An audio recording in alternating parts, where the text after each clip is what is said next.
आने वाला हमारा और सितारा दोनों है।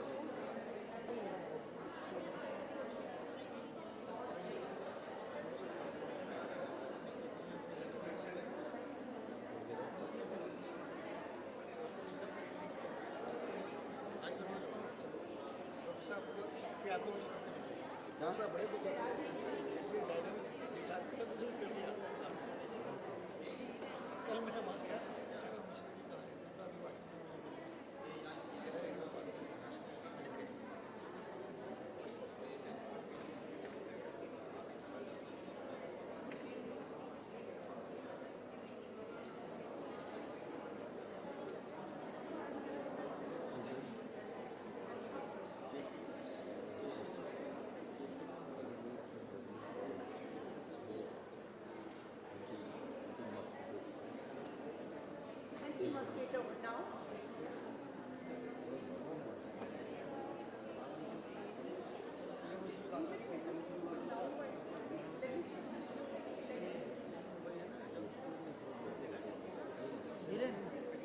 पावर तक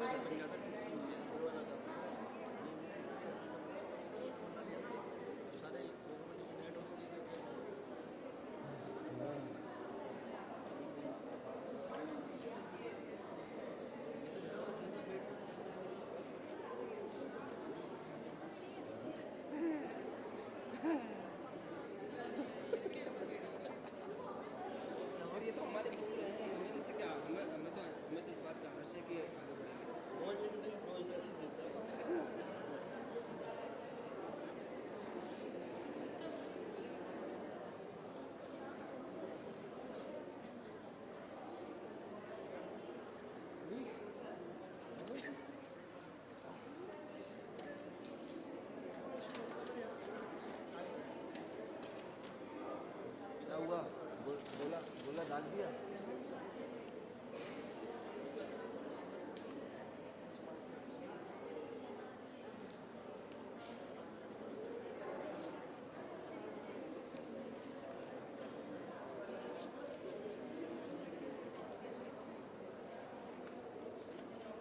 अभी तुम बाबू एक्सपोजर देख लो, एक्सपोजर जो तुम कह रहे थे ये ठीक है। हाँ हाँ ये सर एक्सपोजर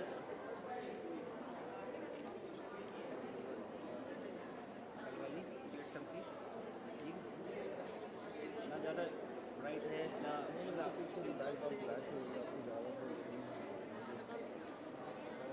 तो क्लोजअप भी लिया मैंने। ये देखिए लैपटॉप में देख रही है बाद में लैपटॉप ऐसा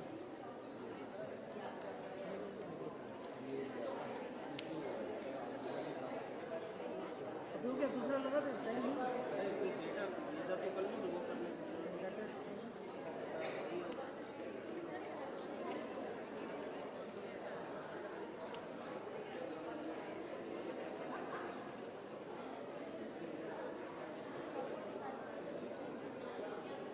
तुम्हारे दोस्त आ गए भाई, बोरा साहब आ गए। मैं उनकी कहानी बताऊंगा, उनकी कहानी बताऊंगा।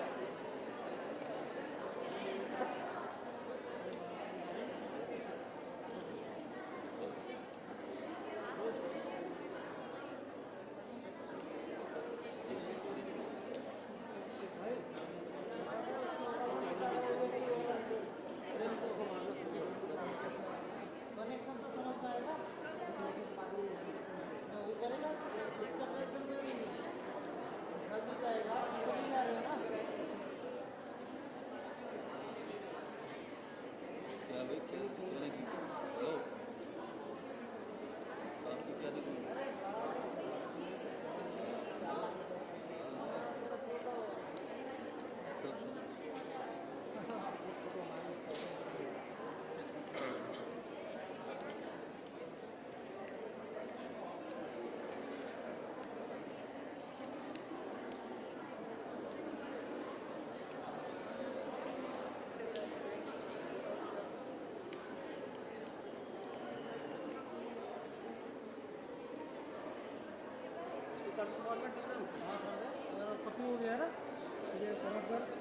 कार्ड देना यार, कौन सा? मेरा कार्ड रीडर तेज होता है। अरे इसमें हो जाएगा, कुछ दिक्कत नहीं। तेज है।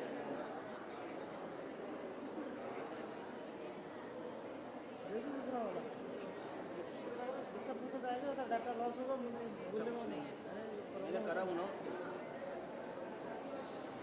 देखो क्या चल रेल के फालतू सामान निकालने भूल गया।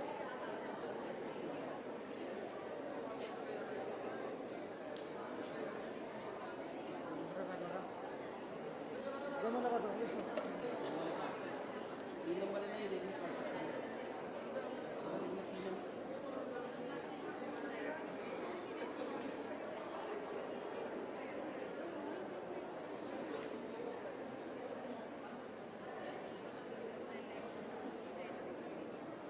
इसका मतलब कितना कार्ड ये हुआ है?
हेलो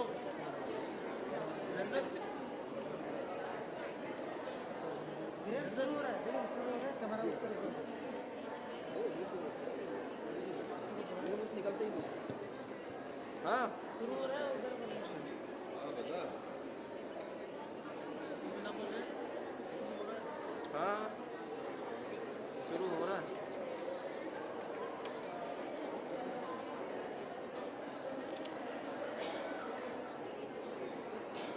दो कार्ड और लगाने विक्रम अभी।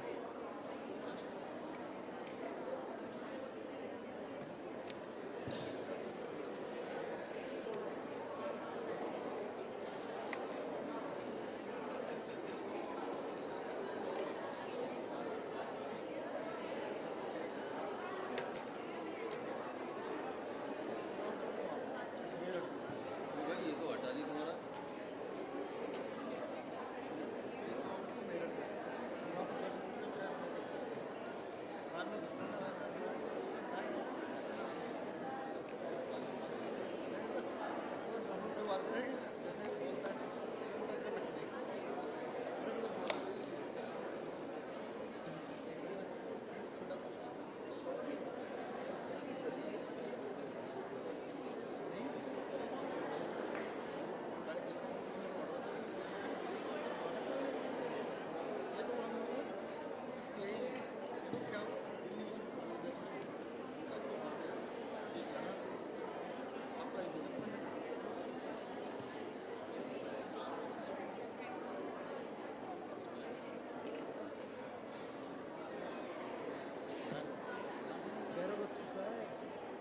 भाई तीसरा कार्ड में है? बोल मेरे पास है, तीसरा और चौथा दोनों।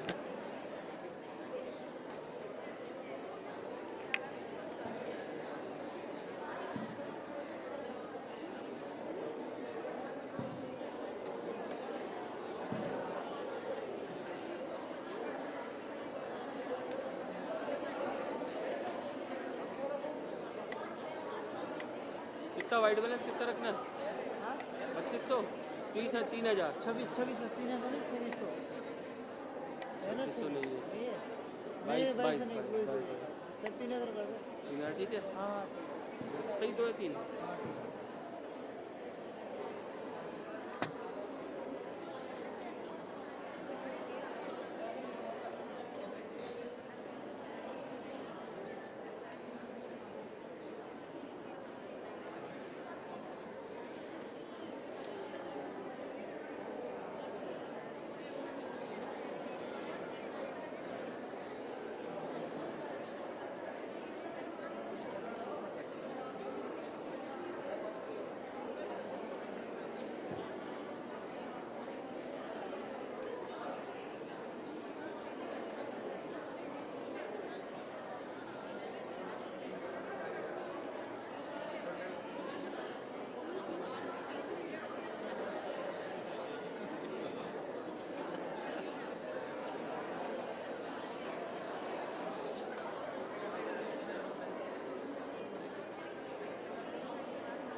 requesting the audience to please.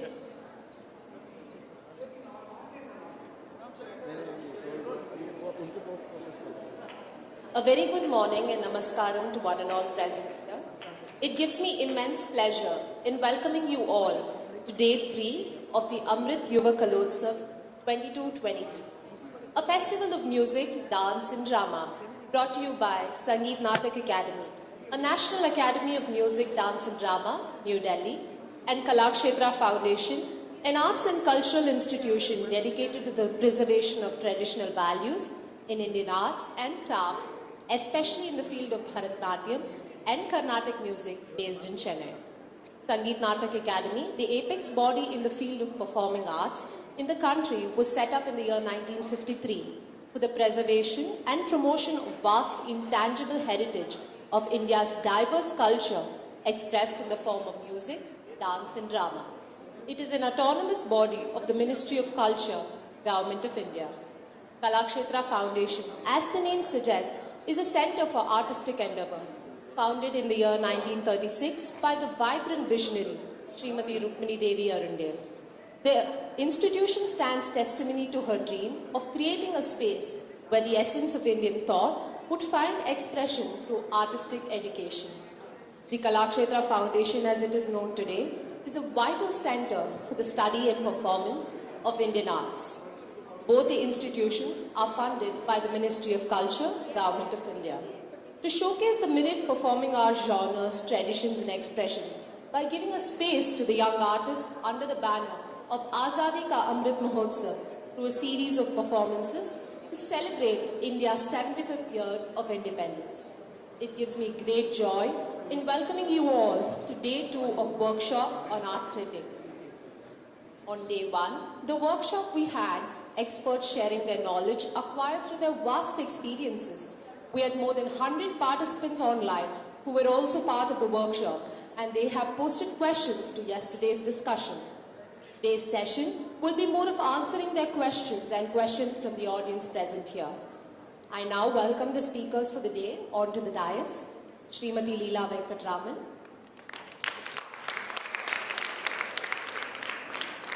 Srimati Lakshmi Vishwanathan, Srimati Nandini Ramani, Shri V. Kalatharan, and the moderator for today will be Srimati S. Janaki. Handing over to today's moderator.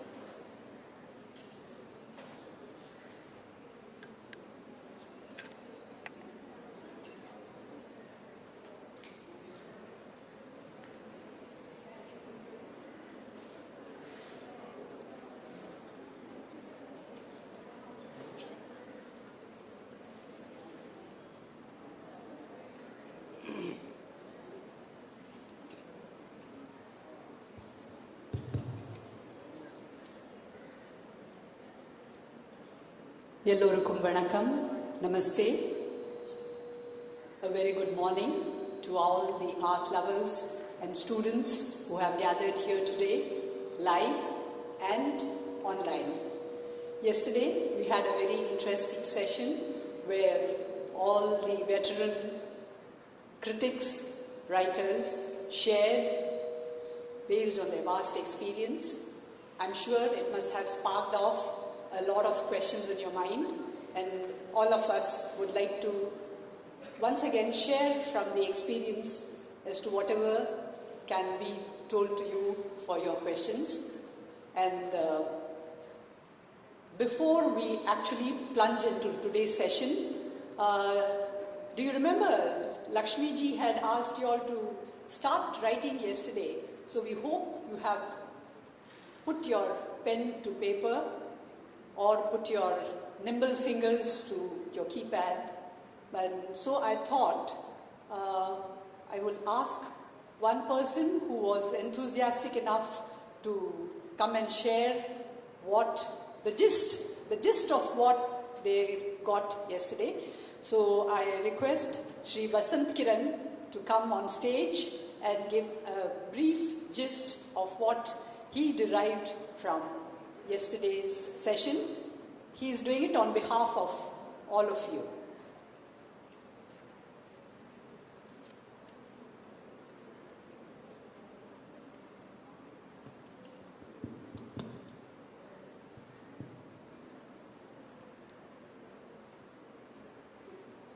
Namaskaram. I have just tried to jot down few points from the yesterday's session. The title being The Chintan and Manthan of Young Writers in Performing Arts.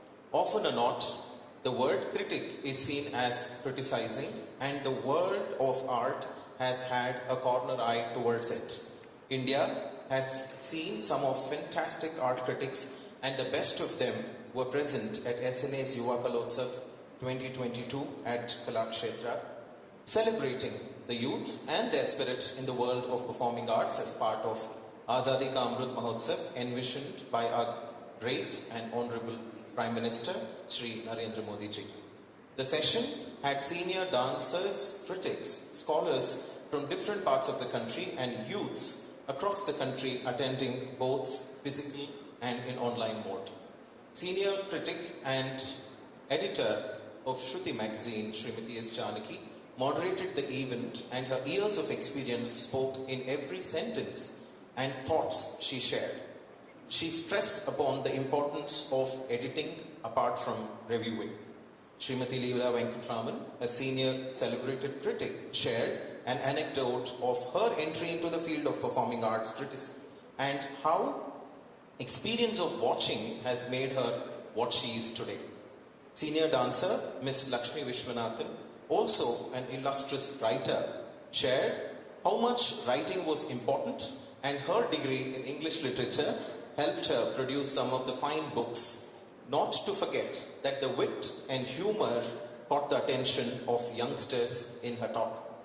Srimati Nandini Ramani, a senior dancer, critic, and senior-most disciple of legendary Bala Saraswati Amma, highlighted on constructive criticism and how important it was to mention positives more and suggestively inform about the necessary corrections the dancers need to make.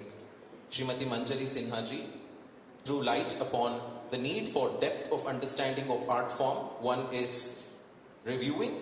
While language plays, of course, an important role and a pivotal role, the learning and the knowledge of the form one is writing is irreplaceable, said Manjariji. V. Kaladharanji, an arts administrator from Kalamandalam, Kerala, recalled his experience of watching the senior-most maestros teach, and that inspired him to develop the keen understanding of the depth of the art forms for Kathakali and Mohiniyattam, which further encouraged him to write, review, and read. Srimati Sandhya Purecha, chairman of SNA, left the youth in audience with a thought, with a shloka saying, Patati likhati pashyati paripruchati panditanam upashrayati tasya divakara kiranau nilini dalam iva vistarita buddhihi, which spoke of not only her depth in the knowledge as a dancer but also as a Sanskrit scholar par excellence that she is. The forum was further thrown open to audience for questions where the pros and cons of writing, knowledge required for one to get into field, constructive versus destructive criticism. Should a performing artist actively who's performing be writing or reviewing? The usage of technical terms versus simple language one should use were all discussed in the audience, which further led to the Chintan and the Manthan, which shall continue for long. Kudos to SNA for taking up this much needed subject for discussion and the ray of hope to watch out for young writers to come up as the further writers in the field of performing arts. Thank you. Thank you, Vasant Kiran. That was a nice summing up of the Chintan and Manthan, which we had yesterday. And how many of you have tried your hand at writing? Anybody else? Because don't worry, I'm not calling you right now. What I thought is, if you have, there could probably a forum. You could either send by email to Kalakshetra or to Sangeet Natak Academy. So that's what I'm trying to say. In case you have tried to put a gist of yesterday's session, you could contact SNA and try to send. It will be a nice thing for people to read and see your first attempt at writing about a difficult session. It's not easy to listen and retain and then bring it out, the gist of it. So now let's start today's session.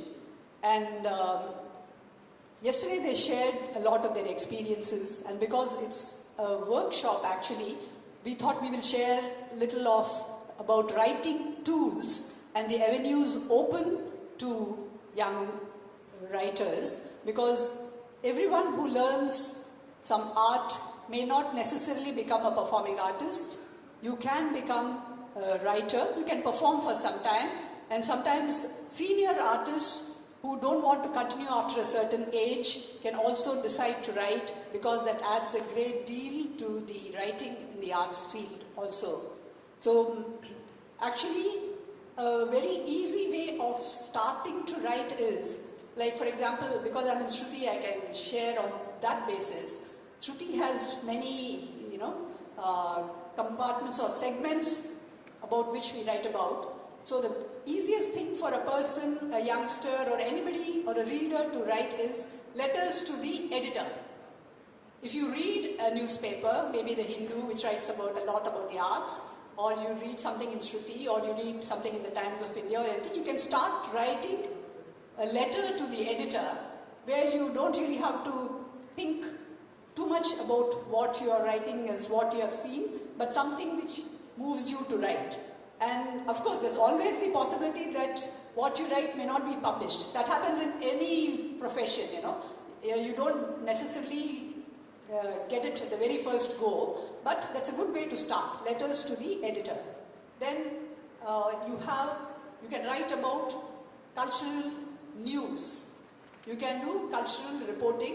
That's easier than critiquing, because for that you need to watch, observe, take down points. Of course, Lakshmiji said, writing in the dark. Nowadays, people put it in their phones, but it is necessary to get your facts right. And I don't know how many of you know. Do you know what news means? It's just an acronym. NEWS. North, East, West, South. So that's what it is. It is a coverage. So arts coverage is also news. Arts in the north, arts in the east, north in the west, arts in the west, arts in the south, across the world. But India is so rich in its culture and heritage that every little nook and corner has something so beautiful to offer. And so you can start trying to write about what is happening. And when, as a writer, an aspiring writer or even a senior writer, the basic facts which we do are 4 W's and 1 H. What are you writing about? Where did it happen? When did it happen? Why did it happen? How did it happen? So the 4 W's and 1 H, you can start off, which will trigger off. That should set you thinking. You should get your facts right. You should be sincere to what is happening. Try to understand what's happening and start putting it down to paper or into your computer. So these are little things which will help you to become a writer. Then writing about news is one thing. Writing profiles about a person is you have to get to know the person. Like Kaladharanji said yesterday, Nandiniji has written, so many people, they've all written profiles.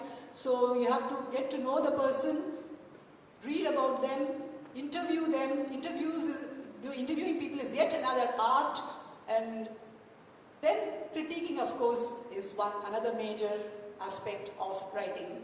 And now there is the new media, and that's a lot different from writing for print media. So the scope is vast, very vast. So there are a lot of openings, and I think we will start with our speakers. I'll request each one of them to just maybe, so that our participants understand, very briefly tell them, if you're watching a performance, how do you decide what you want to write? How do you want to write? How much do you want to write about the performance? And what sets you going? Shall we start with you, Leelaji?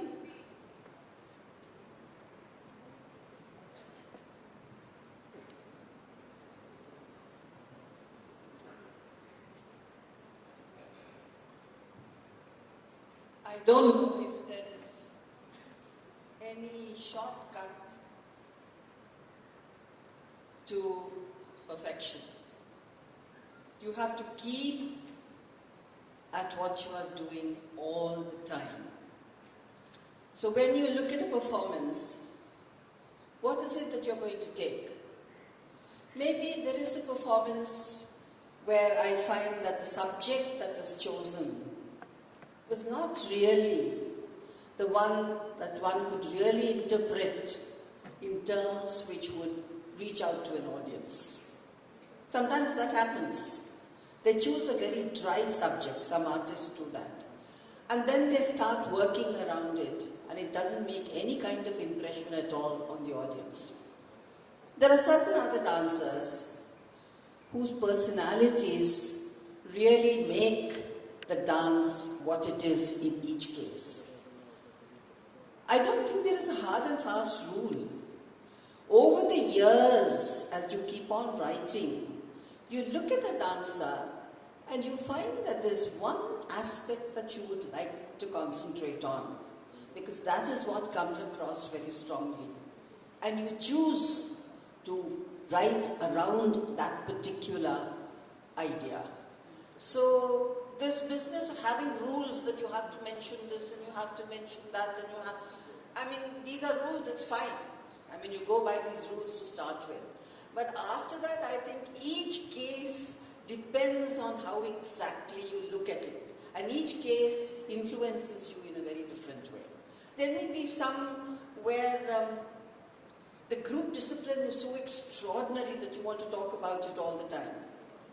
But in terms of an individual's dancing, the particular production may not have anything to offer. You know, in Orissa, a trend started among some people of being influenced by what was done in the villages. And they wanted to bring that somehow into the classical idiom and show it in different ways.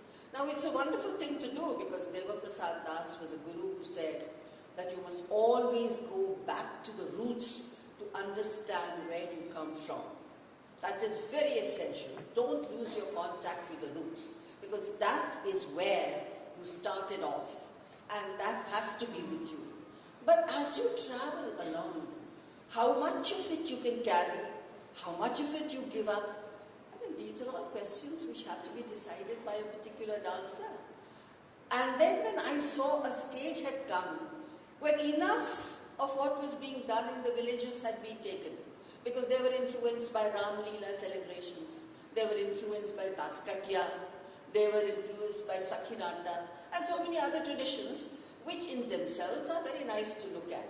But can you take all these things and really bring them into the stylized idiom of classical dance? It's not always possible. And sometimes they made a complete hash of it.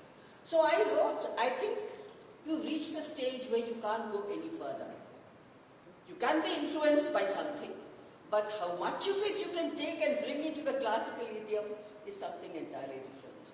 So don't distort the classicism completely and make it into a kind of tamasha where you are trying to discipline what is usually done in the villages. That will not do. So as I said, I don't think I believe in any hard and fast rule.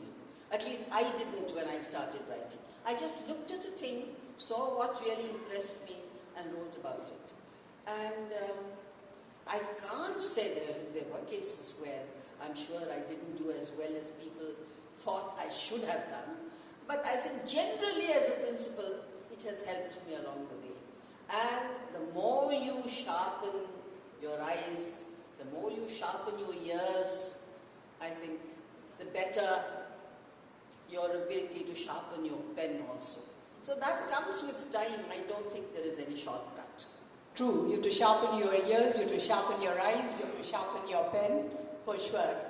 And we now, with Lakshmiji, in fact, she said she doesn't relish writing reviews. Definitely it's a for each one to oneself. She writes features and she writes books. So when she writes, I would like to ask you, how do you approach a feature and how do you, decide to go deep into something and how do you start writing? Since this seminar is actually about critiquing art, it would be unfair to talk about features writing, which I've been doing. But I'm a great observer of what people write in inverted commas, reviews. So initially I feel the writer should mention who they're writing about. Sometimes I read 100 words and I still don't know who they're writing about.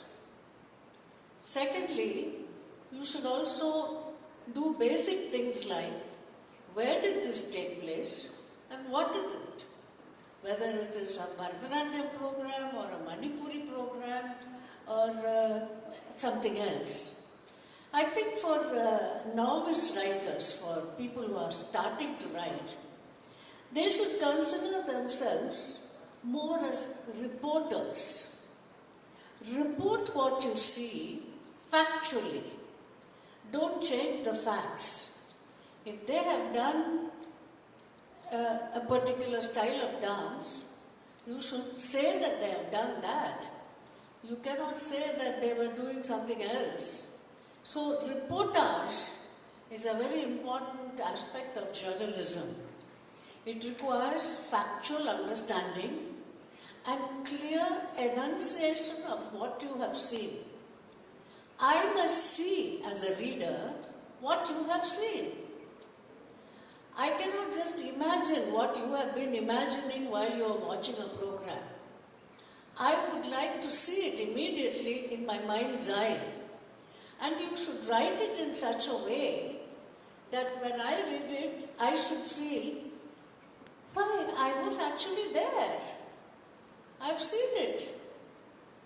And I should have the impetus to think in my mind, next time I should remember this name of this artist and try to go and see it. Because what we are doing in the modern age is trying to inspire more young people to be writers, and they should be inspiring a younger audience. If we go to many programs and there is a big complaint, especially about Chennai, that most of the audience is above 80 years old. And many of them are sleeping because the music is so melodious. But what I want the youngsters to understand is, if you write crisp, short reviews, giving your opinion but not sounding authoritative, don't say that you're an expert of that, because we know you're not. So, what you need to do is have a very modest approach. You are yourself a learner. You're going to a program and you learn a few things, you understand a few things, you absorb a few things, and the next time you go, you will see the difference. You can see, for example, say, Manaswini's dance, then you go the next day to somebody else's dance, and you have the intelligence to compare the two. That is an education for you. So if the writer thinks that every time she sees a program or he sees a program, he gets educated, that itself is a great leap forward. If you want to know more, of course, you can go to any library or go to an expert, have a dialogue and understand.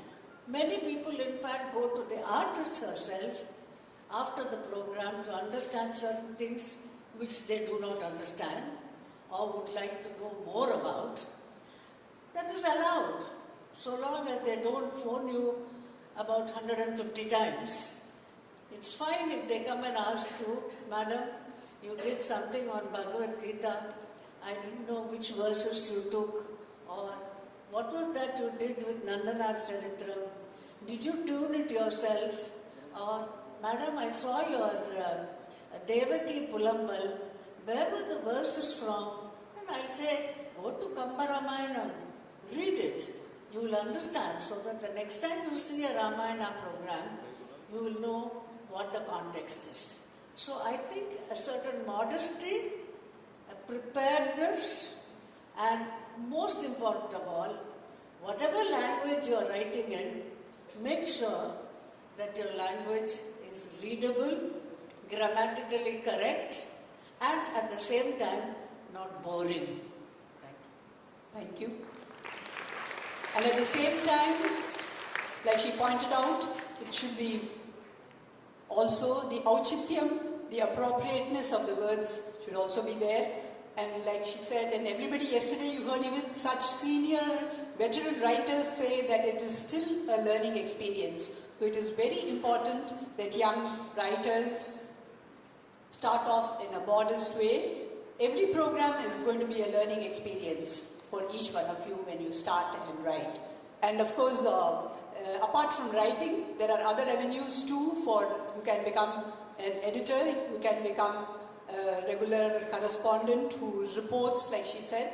And another thing about, like Leelaji I think pointed out, you should say, Lakshmiji also pointed out, whom you are writing about should be cleared immediately. You shouldn't be, reading lines and lines and trying to say, oh, okay, it's that dancer, And I find, especially during the season, you find a very young dancer being written about, And then there is a veteran dancer being written about, and it's written by two different people.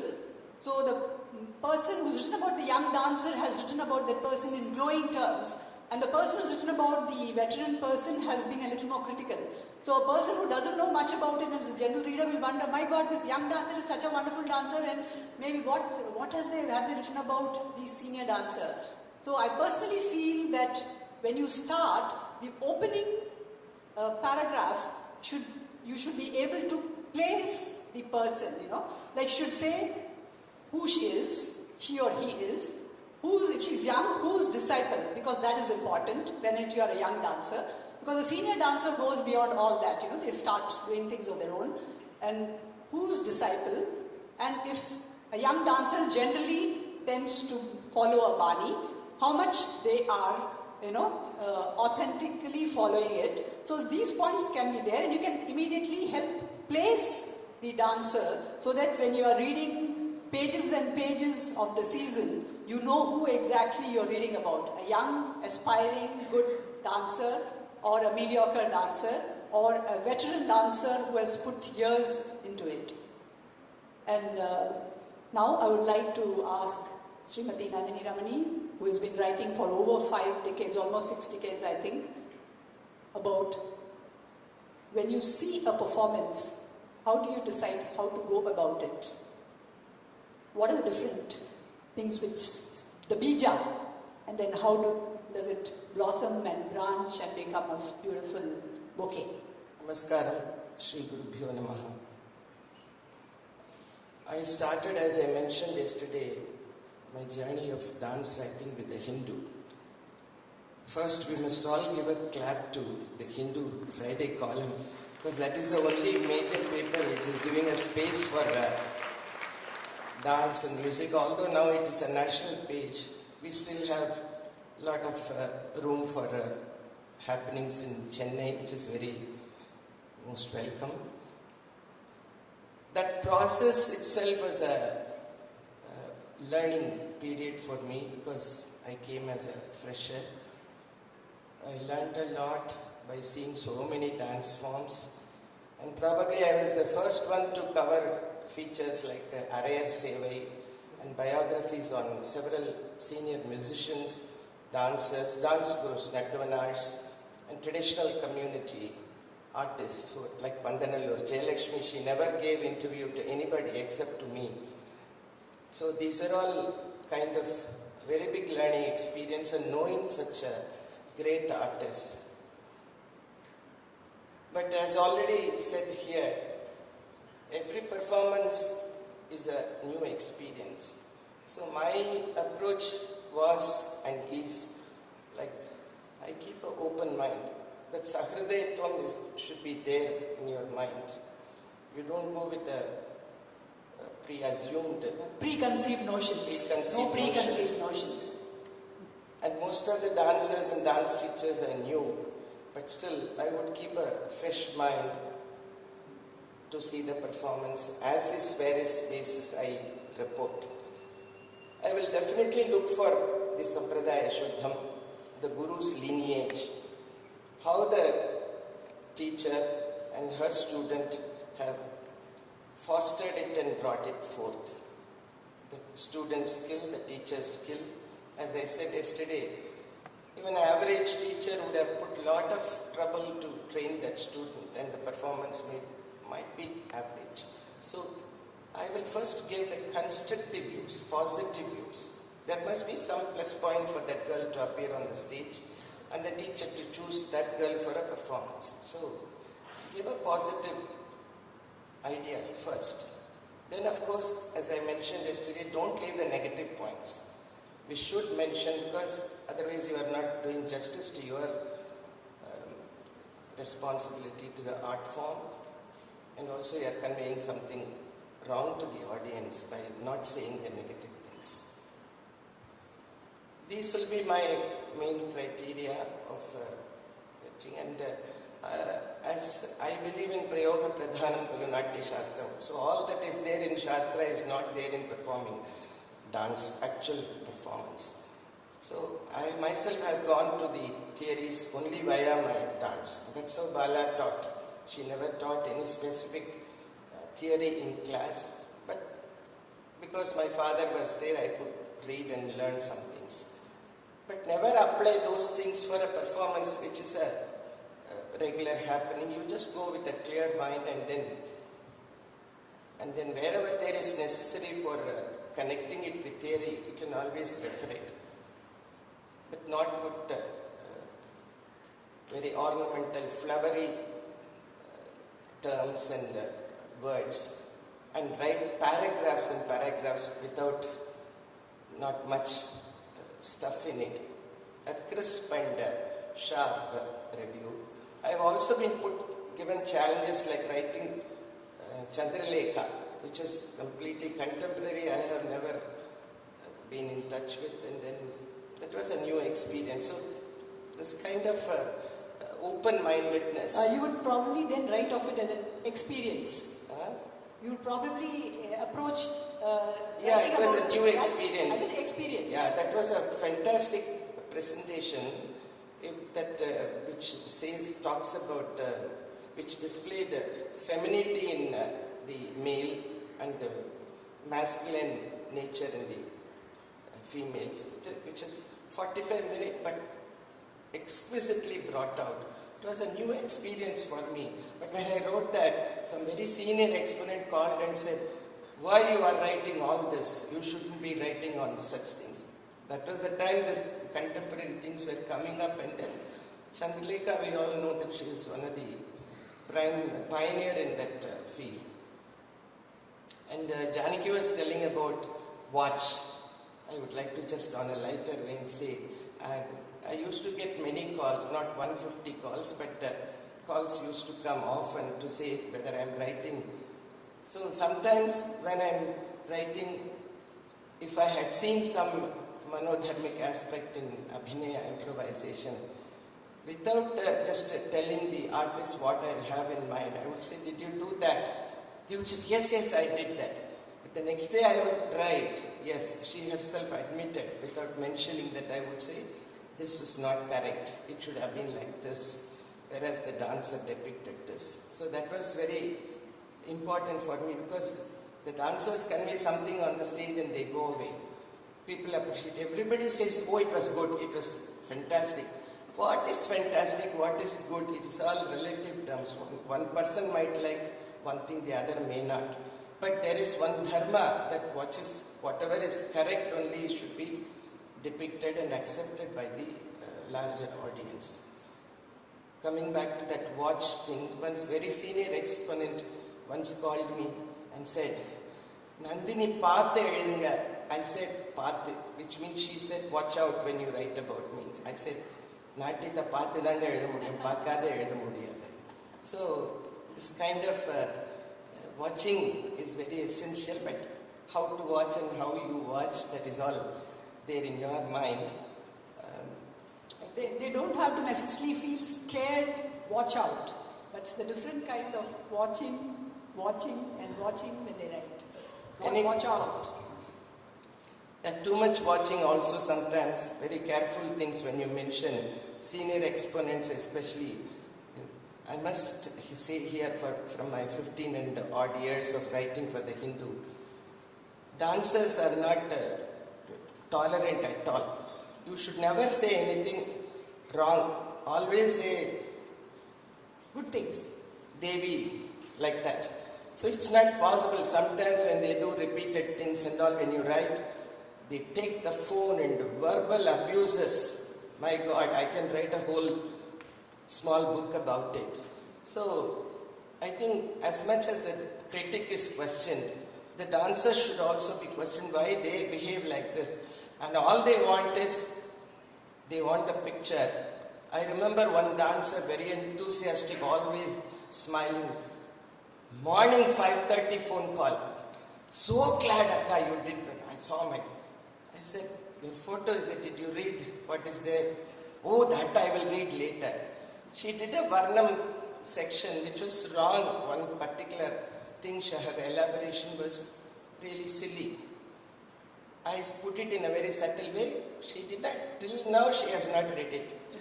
She said, oh, my photo has come so well, Akka.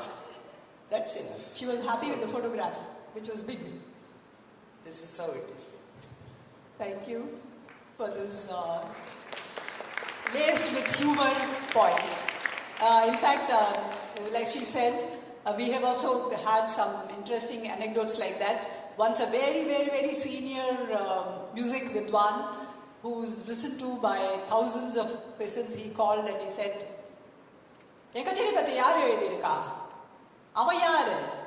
but as editors, we have to stand by our writers. We do stand by them. Sometimes people are willing to take the writer and the magazine to court, and then it's generally the editor who will go to jail, not necessarily the writer, may also be called. But then it's before that it is our duty to see that everything is written in a tempered way. We cannot be, we shouldn't be making a splash. We are not yellow journalism. Now please don't go into yellow journalism. That's not what we are here for. We should be sensible, accurate, and integrity is what we should be, the way we write about. And so what I told that person was, this was many years ago when I was much younger, and Pattabhiraman sir was the editor-in-chief, but he was not there that day. So I said, sir, the writer is not Avanla, he's also a very senior writer, but you don't have to talk about him that way. I said, why should somebody be writing about me? So I said, sir, once you come on to the public platform, the person, the writer, has equal right to write about you.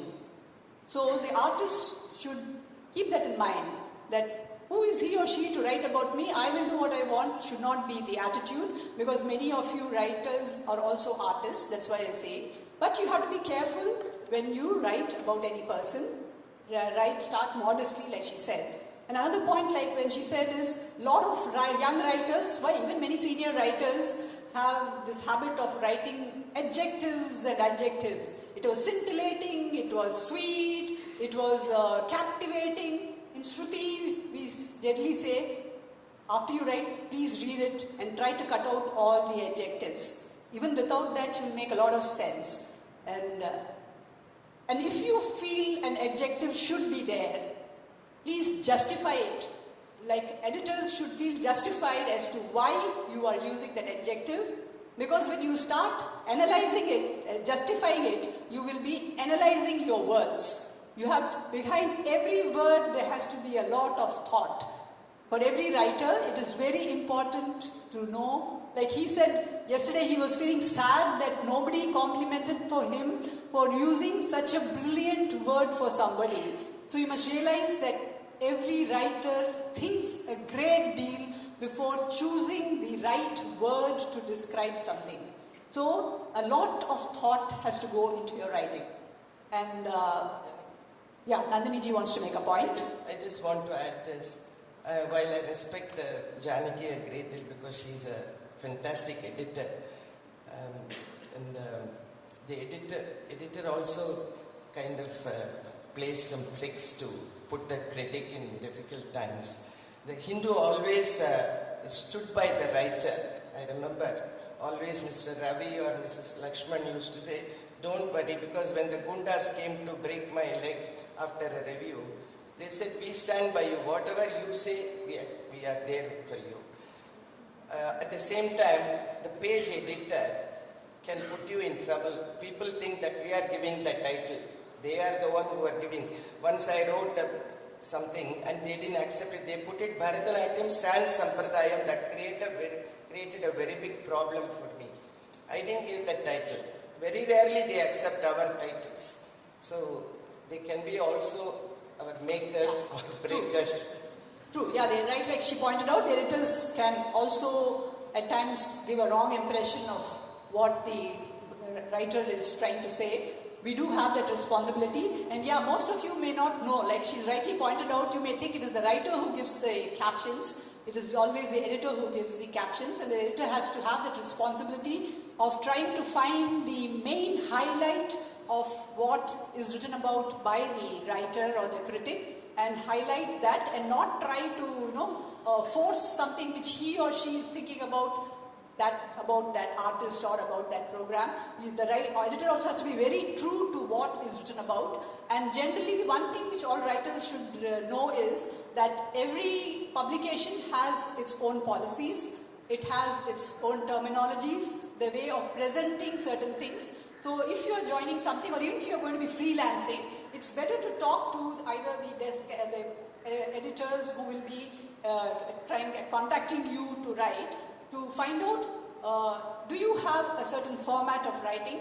Can you share one or two which you think are good write-ups, so that I can read them and try to understand that this is the way to write. Best thing is, if you plan to write for the Hindu, read what is written in the Hindu. If you plan to write for the Times of India, try to read what is written about it. If you plan to write for Shruti, read the pages of Shruti and see how it's written about. And that is one learning experience, because each publication does have a way of presenting different things. And now Kaladharanji, he would like to share about how he writes, what he wants to write about, and also what he thinks about what is being presented on stage.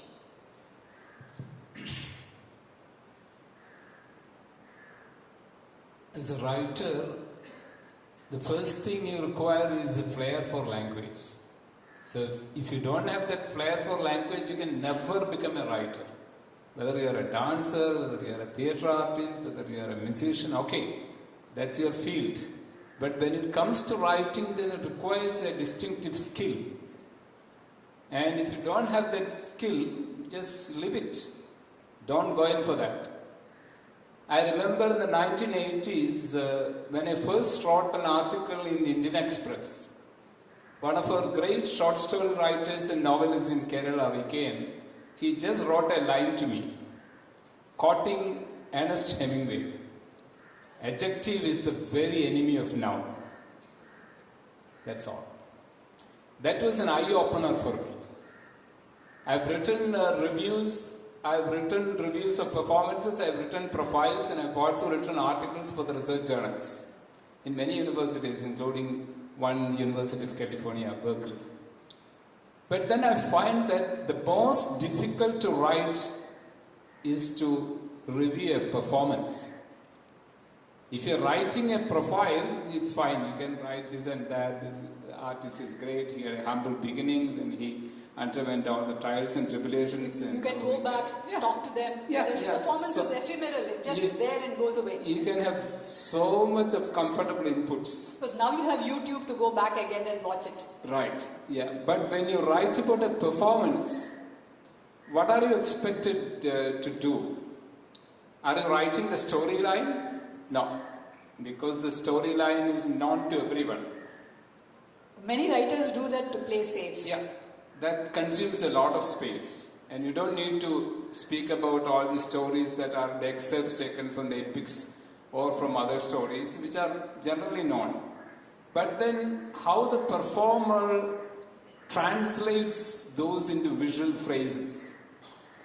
This is a very difficult job for the writer. How to give shape in words to the performances of each performer, highlighting his or her stylistics.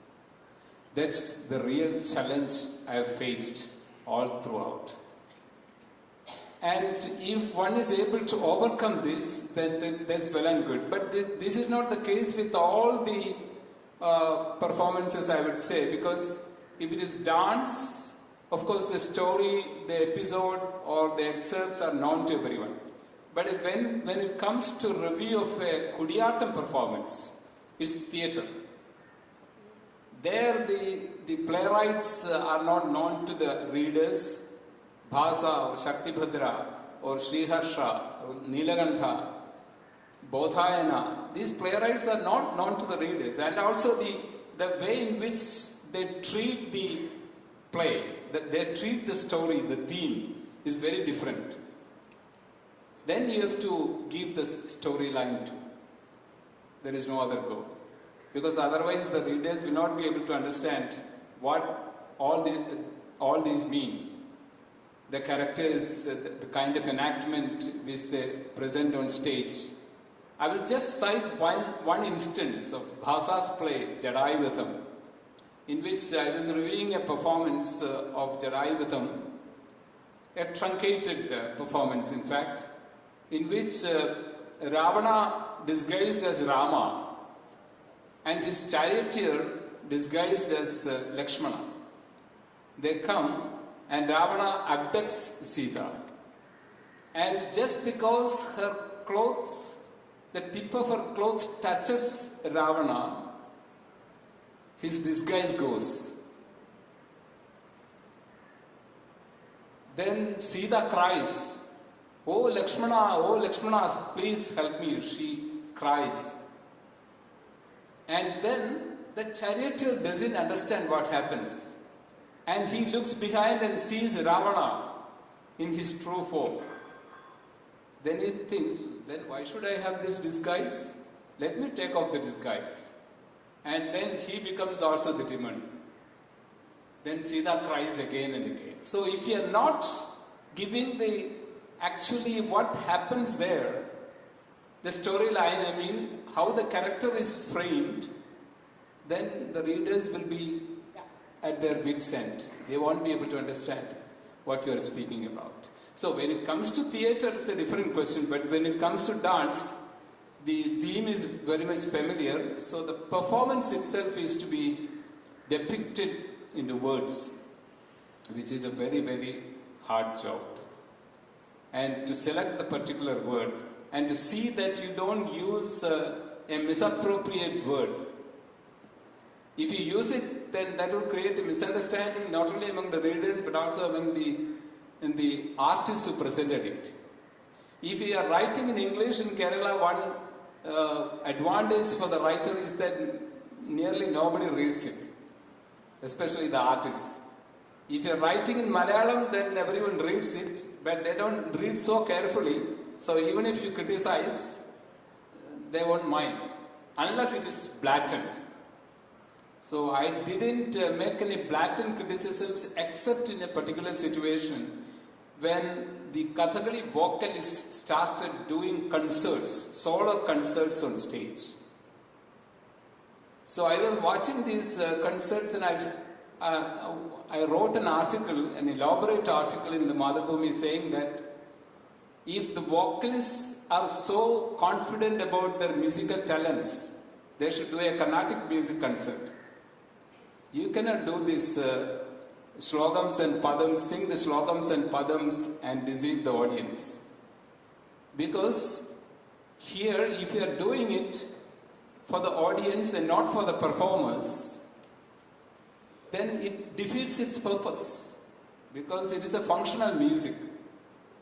And I was pretty blatant in my criticism. All the Kathakali vocalists came up and they started writing rejoinders.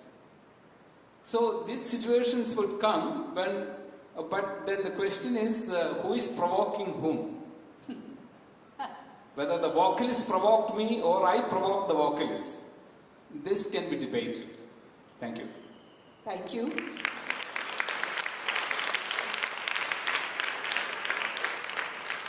Very interesting inputs from all our esteemed writers.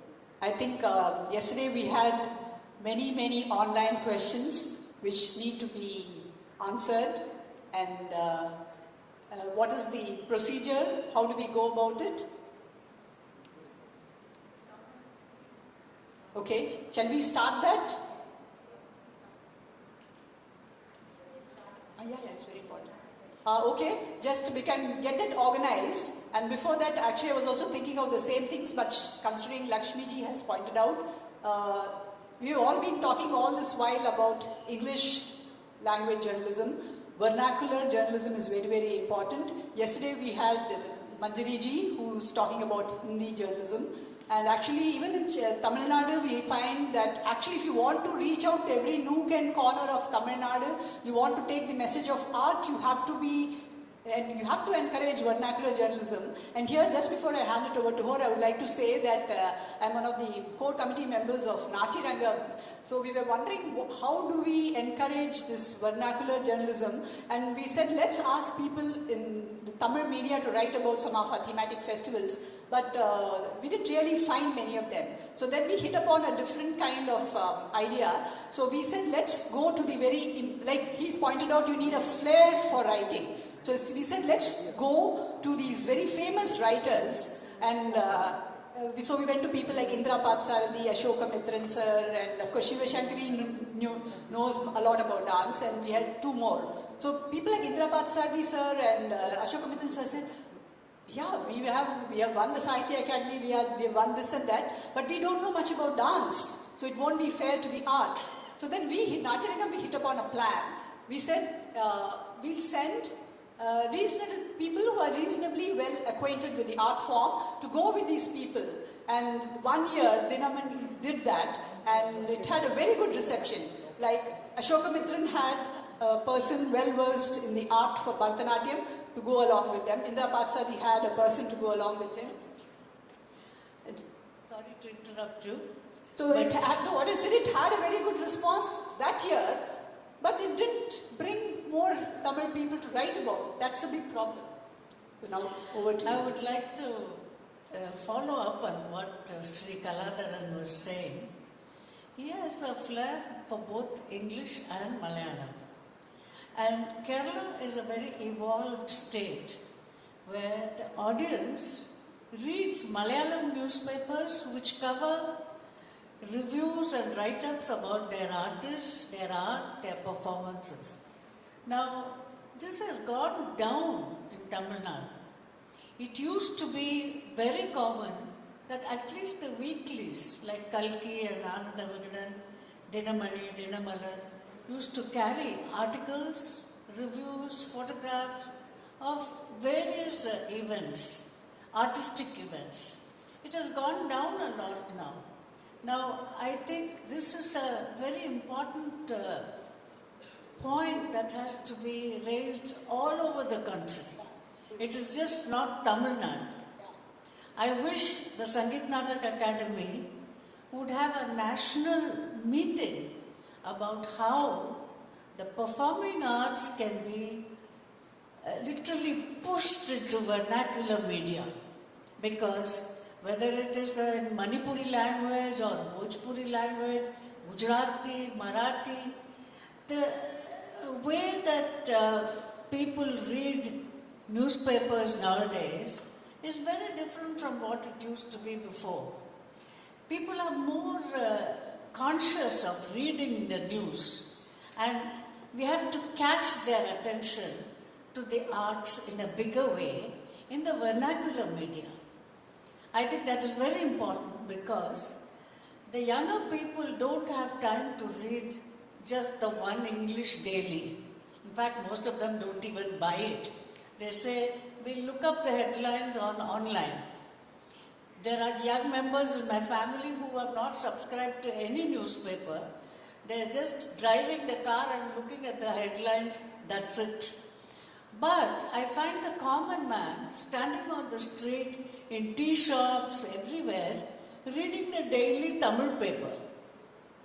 So, in those days, Kalki Krishnamurti made writing about the arts very popular in Kalki. He had a sense of humor also, and wrote about the very big stars, sometimes with humor and sometimes with no respect at all. But all of them appreciated his knowledge. And in fact, MS Amma once told me that she was very disappointed that Kalki Mama engalku romba therinjava Pattamala patti romba ezhudittu enna patti ezhudave illiye. So I told her, Amma, you should not worry about what happened 40 years ago. She said, no. Then I told Mama how Kalki Mama has let us down. We called Kalki Mama and said, Amma romba varuthapadra. Then Meera came, the film. Kalki went into ecstasy about MS Amma's performance and singing in Meera. So she told me, only after that I felt happy.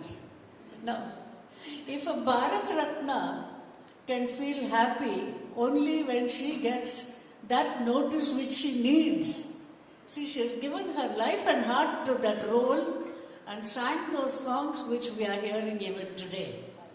Yeah. But Kalki was an authority who could command that respect from big artists. Similarly, there were many reviews in Ananda Vigadan. Even today there is V. Srinivasan who occasionally comes and writes. I was very happy when he came to my Bangalore Nagaratnama performance and wrote in Ananda Vigadan. It was very rare. I told him, for months I have not seen anything in Ananda Vigadan about dance. Now you have written something. He said, there is no space for that. There's no space nowadays. So now, Sangeet Natak Akademi, Ministry of Culture, Ministry of Information should have a complete list of vernacular magazines and newspapers. In India, I'm sure it runs into a few lakhs. And if we can persuade them at least once or twice a month to devote one page to the performing arts, we in our generation will be doing a great service to the arts. And here we would like to say that we've had very good, fine writers like Dr. V. Raghavan, then Sri Mohan Khokar, who have done a lot for the art. The youngsters may not have heard about them, but they have done tremendous work for the arts. And it was not easy to get information in those days. They had to personally go and do the field work themselves. And we must, at this point, recall their contributions also. Janaki, if I may have a word. Lakshmi's story brought to mind a story that Subudu, people didn't like him at all, told me long back. He wrote a whole lot of very nasty things about various musicians. And he sent this review, as he called it, to Kalki or Ananda Vigadan, I don't know, I think one of the two. And he said, Adhiga Prasangitanatharkku Mandikkavum. And he sent that letter. He says, promptly he got back a reply from the editor to say, please continue with this temerity, we want this type of writing. And Subudu, right through his life, just didn't bother about the kind of impression he created on others. He said people have to read it. People must know that an event has taken place. I am not going to win any popularity contest, and he never tried. And as a matter of fact, I don't think any critic will ever win a popularity contest. That's something that one should forget about. Only thing is, over a period of time, if you have an evenness of treatment and you show that you look at everybody with an objectivity and you are willing to say good and bad things about everybody, notwithstanding who the person is, then a grudging respect over the years may be nurtured in the reader. But no critic is going to win a popularity contest. And I think in our country, where we have become extremely sensitive to any kind of criticism, it's becoming more and more difficult to say what you really want to say in so many words. Like tolerance threshold, which we were talking about yesterday, has become very, very thin. Very. And I think here the critic also has the job of trying to inform while criticizing, also give some information so that the reader gets informed in some ways, because we need information to be passed on for people to know about the arts so that they are tickled somewhere and they feel, well, there is something here in this department, let's go and see what's happening. And I think there the critic has a big role to play also. Yeah. So I think information giving, apart from the evaluation and all the remarks you may make, they're very important. The critic, the writer must qualify the comment. That will, help clear it will not create bad feelings.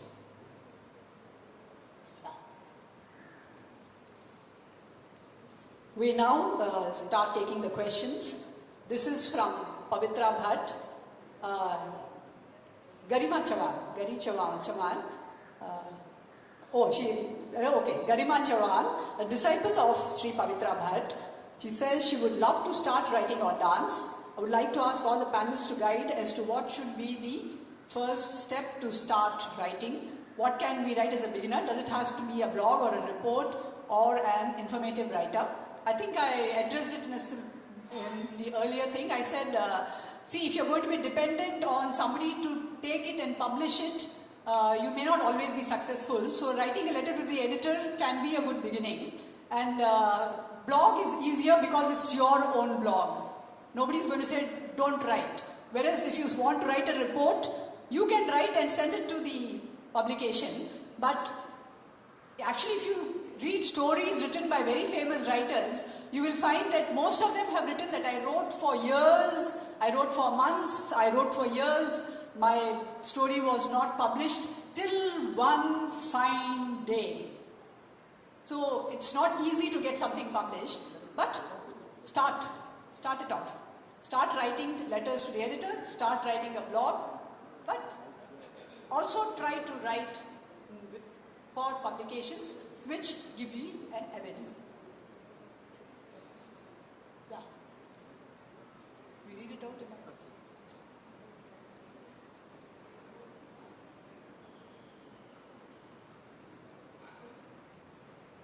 This question comes from Shruti.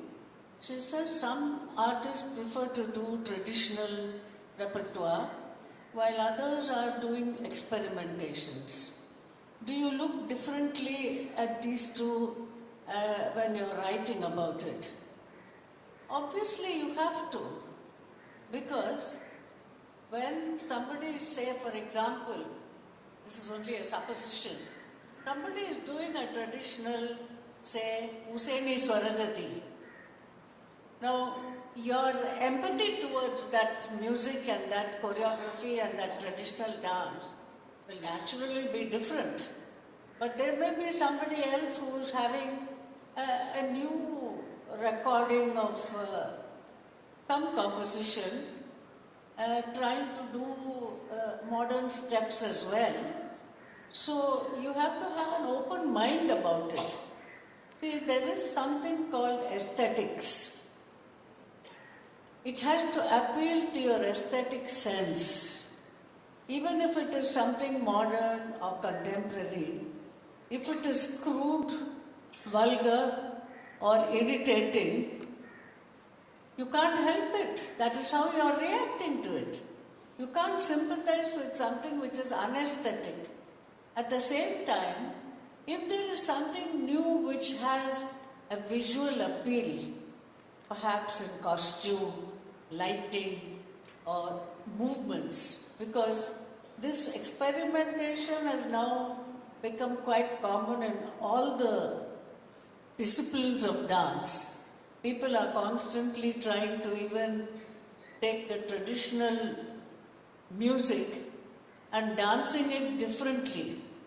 I mean, I've seen people doing something, from a Dikshadhar Kriti, but dancing it in a different way. Now, for me it was an aberration, but for a young writer maybe that might look interesting. So there is no harm in sympathizing with an experiment, but at the same time, since you are a young writer, you really do not have the authority to put it down. You might have to say something about it, just your opinion, you can share your opinion on an experiment. But at the same time, there is no, a barometer to judge experimental work in India, because it is more minimal right now. Many people are trying to do experiments and many have virtually flopped doing it. But somehow I feel that tomorrow's students of dance are going to be more involved in experiments, and naturally the writers for that will also be different. A new crop of young writers who are sympathetic to that might take up and understand, because you can't expect the same writers to write about every form of dance and every experiment. Probably have some sympathizers who will understand the abstract visuals and they call it the sort of undertext which goes on, subtext which goes on, and many of the notes which are given by modern dancers, I can't even understand the notes, forget about the dance. But you can try to understand it and be sympathetic. At the same time, I think that is a niche. It's not in the popular domain so far. I have not heard of arangetrams of experimental dances, but it will come, and you know there are many people who are doing many things, and sometimes the visual is so good that you have to say, this is entertainment at its best. If it entertains you, well and good. If it doesn't touch your soul, it doesn't matter. Thank you. I think Kaladharanji also wanted to add to this particular question, so I request you to give your views about it. Yesterday I mentioned about the beauty of form in classical dances. Form is the most dominant aspect of any classical dance or theatre tradition. Even in theatre you can see that. And when form becomes the most important component of it, themes are subservient to it. So if you introduce a new theme into this traditional form, what will be the result? It all looks the same, because you are using the highly stylized hand gesture language, the stylized body movements, the expressions, and this Chaturvidha Abhinaya,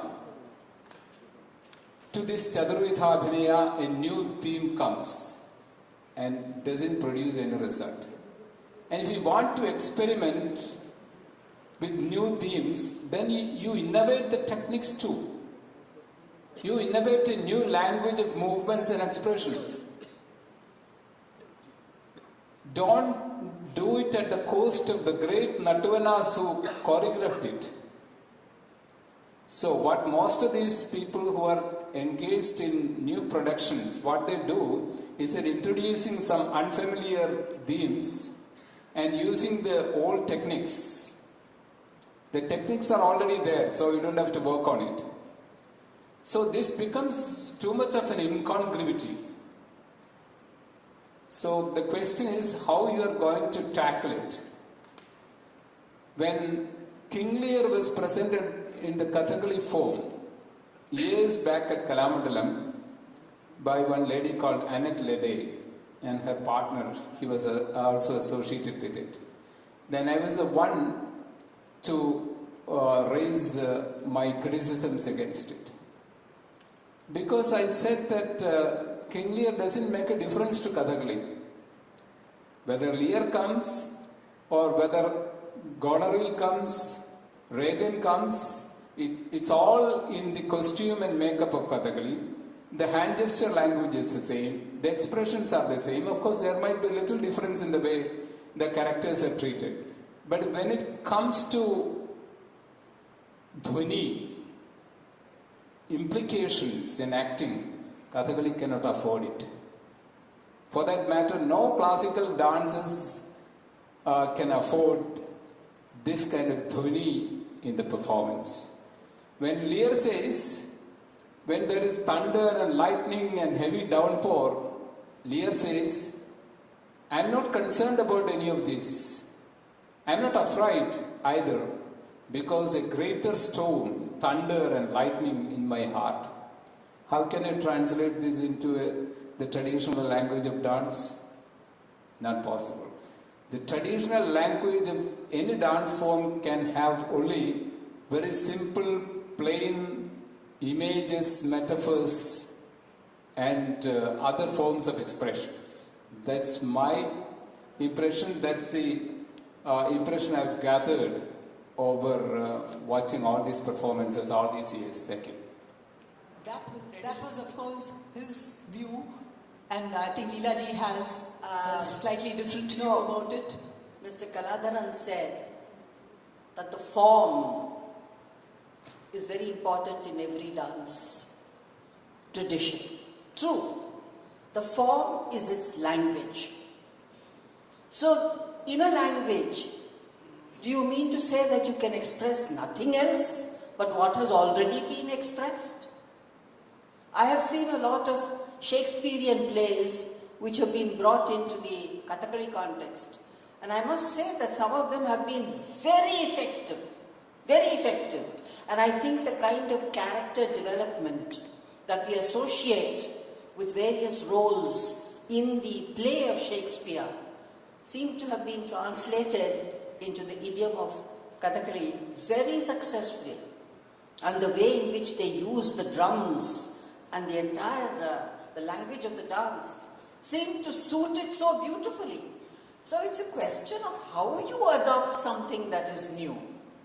How much of the aesthetics of the ancient tradition you retain in your telling a story which is totally new.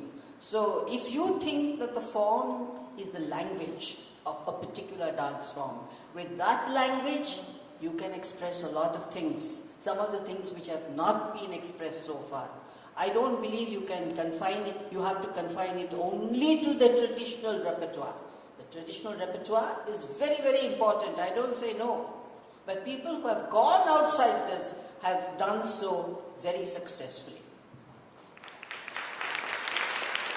True, the boundaries of each dance form have actually been evolving and being pushed over the years. And like it's pointed out, it's how much you can retain its technique, its grammar, the aesthetics, as you bring in new things to the art evolves. And as the art evolves, every little person who is involved in it, be it the artist, big or small, the writer, everyone who's dealing with the art, involved in the art, will also be evolving along with the art for sure. And the next question. I just want to add one thing. We are talking about sustaining sampradaya and all these things. So in adopting new techniques for old items, I wish it should not be done, because the other day I saw a school presenting Navasandhi in new fashion, in their own choreography, not the contemporary thing, but still there is a lineage from Tanjai Nalvar. Navasandhi has to be, so it's a ritualistic thing. First of all, those things were never there in the Margam originally. They were all brought in later. So those things, if you want to really respect tradition-bound items, should be maintained. Yes, that's a very important point. Do not tamper with tradition, sustain the sampradaya. If you want to do something new, take up something new and try it out. Don't try to, fiddle with something which has been given so beautifully and holistic approach that Natvarnas and his earlier experts have given it to you. Follow it to the dot with integrity. If you want to take up something new, do it. Put in your research, work on it. It might take years, but doesn't matter. It is like a pickle. Let's absorb, assimilate, become part of it, and then try to bring it out. Don't try to meddle with something which is already there as part of the tradition. Don't tamper with tradition.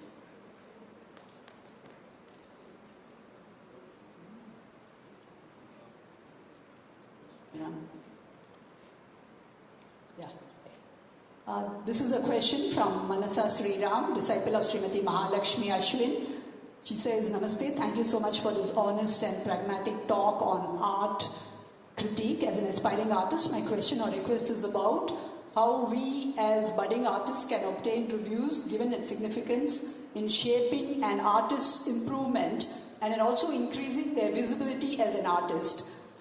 Could you discuss any avenues that could increase access to such critiques for young and incoming artists? Nandini ji, would you like to respond to this? First of all, budding artists, why are you in a hurry to get reviews? That is my, view. Because for many years when I danced, I was telling Balama, teacher, yarume ezhudha matengura. Nee ezhudathukku ava aadra, nee modala nanna aadiniyanu onna paathuko. Adukapra patient. And the madri, that amount of patience, hard work, and not expecting anything in return immediately, that should be the first thing in a budding artist. Because she says she is budding artist, she can afford to wait and then not be in a hurry to receive reviews. And those reviews are not really going to increase your visibility unless you work hard and dance well or sing well. Only then people are going to recognize you, and also the reviewer will automatically, just like the bee comes to the flower, they will come and review you. That is how it should be. But today there is no patience at all.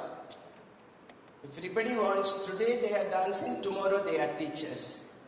So the process seems to be so very easy for all of them.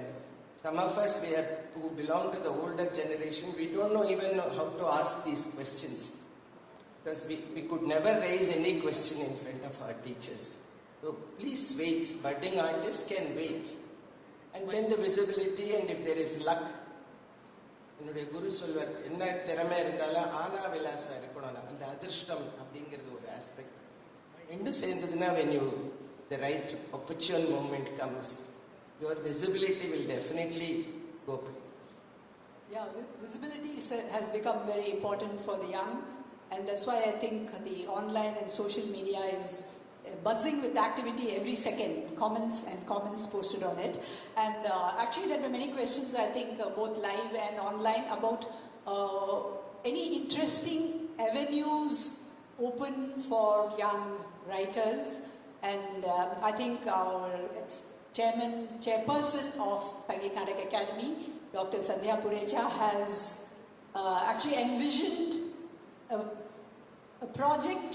I don't know whether I can call it a project. It's a long time, something which she's been thinking about, and I request her to kindly come and speak about it so that you know what could be a future path in the years to come.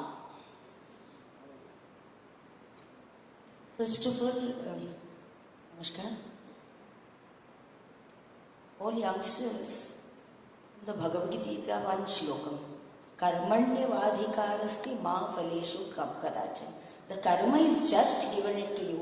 We have just started, and you all think of where to write, how to write, when to write. So I feel, yes, when I thought of this workshop, more than 25 or 35 workshops. After that, I'm thinking to contact the various ministries to have their blogs, especially education ministry, cultural ministry, and from every state, if we have 2-3 youngsters in different languages writing about the weekly report of festivals, which will be, of course, seniors will be evaluating it, so that there is no underwriting and no bias writing. And this is a basic thought.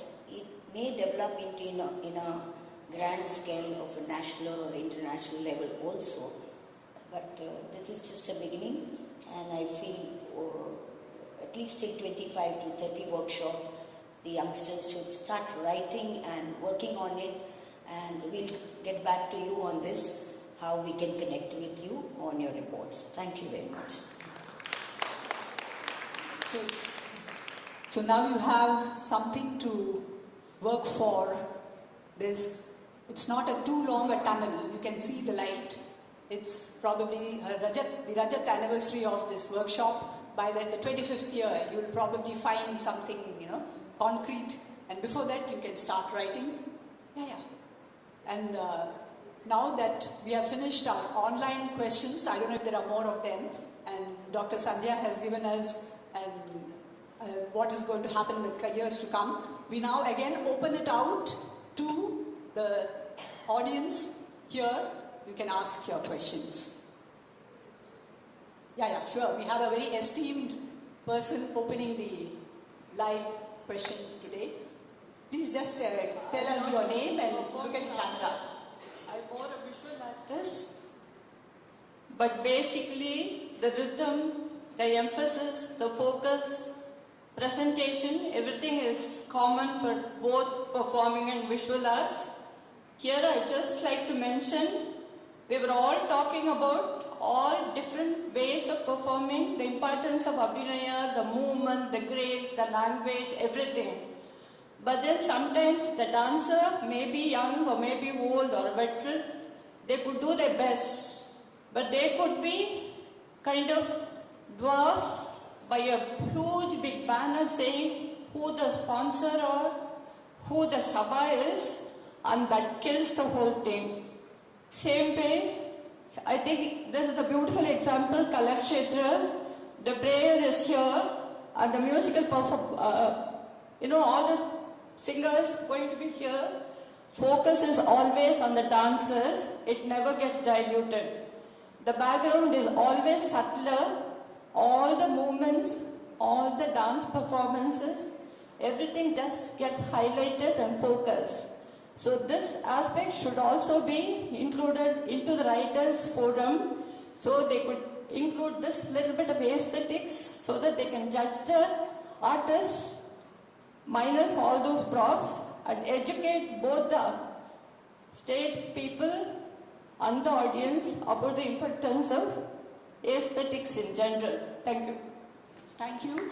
Actually, yes, this comes into aesthetics. These banners are actually rasabhangam on stage, and we have often spoken to young dancers, but they say that in one way they are right. They say we are not able to tell the sponsors and the organizers, they don't listen to us. They tell us if you don't want to dance with it, don't dance. Whereas we know of many senior dancers who say, please remove that banner, only then I will dance. Or keep that banner and put a navy blue curtain in front of it, I will dance. We do realize that it is very difficult for young dancers to put their foot down and refuse, but we could probably do it together. Unity is strength, So you could come together to make these aesthetic points to the organizers and the sponsors. Janki ji, there is a good news for everyone. I think youngsters are very lucky.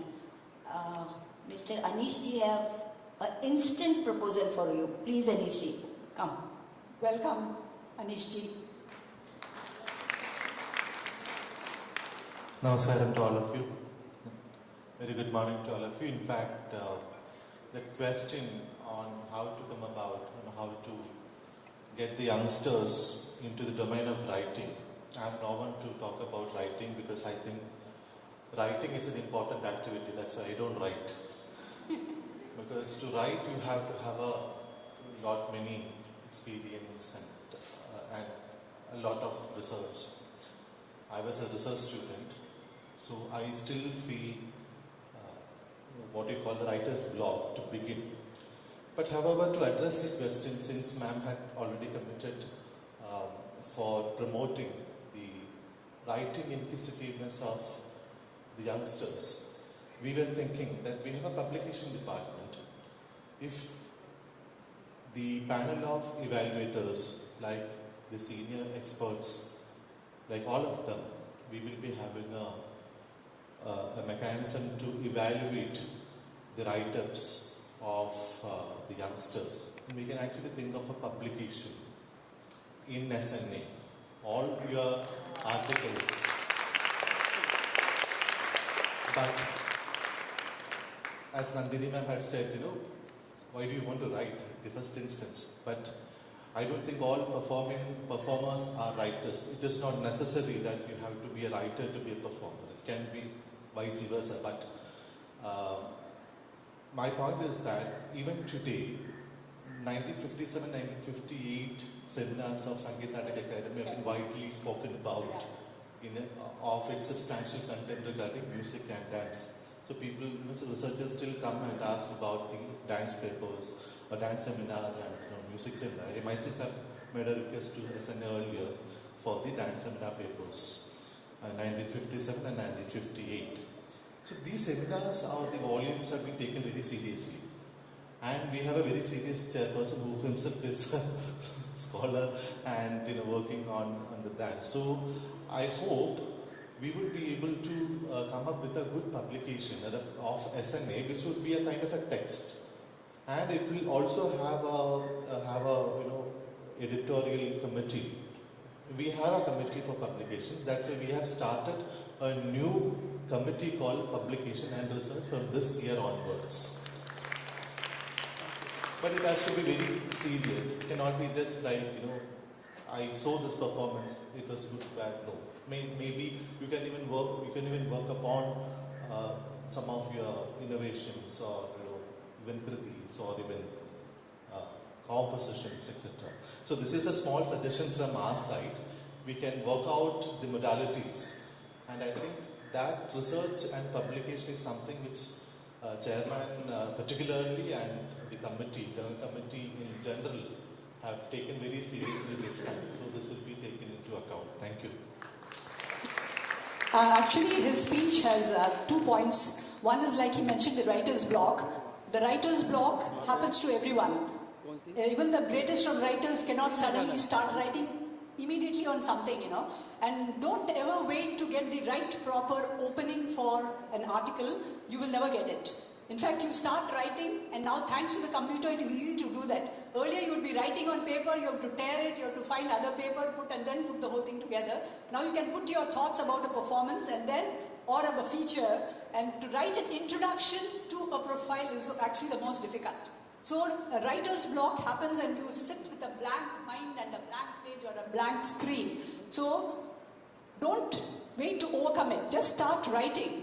And as the flow comes and you start writing, your thoughts will fall in place, and then from that you can derive something which will help you to make a very special opening which will impress the reader.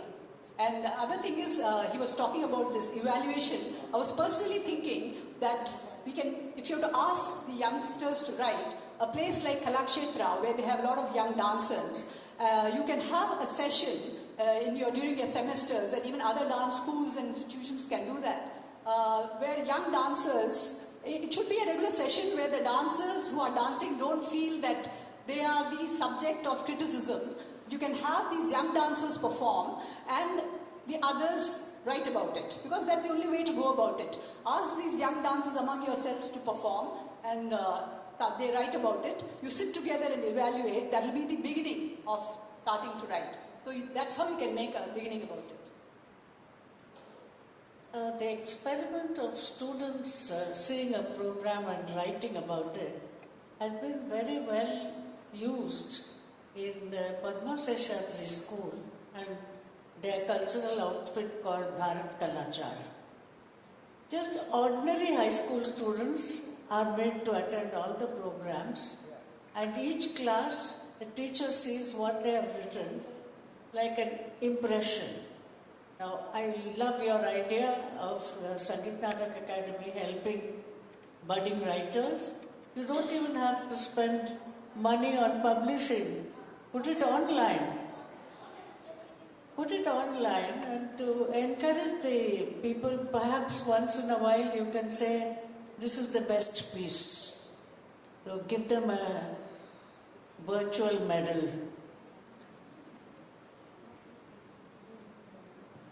Thank you. I think Sri O.S. Arun wants to say something.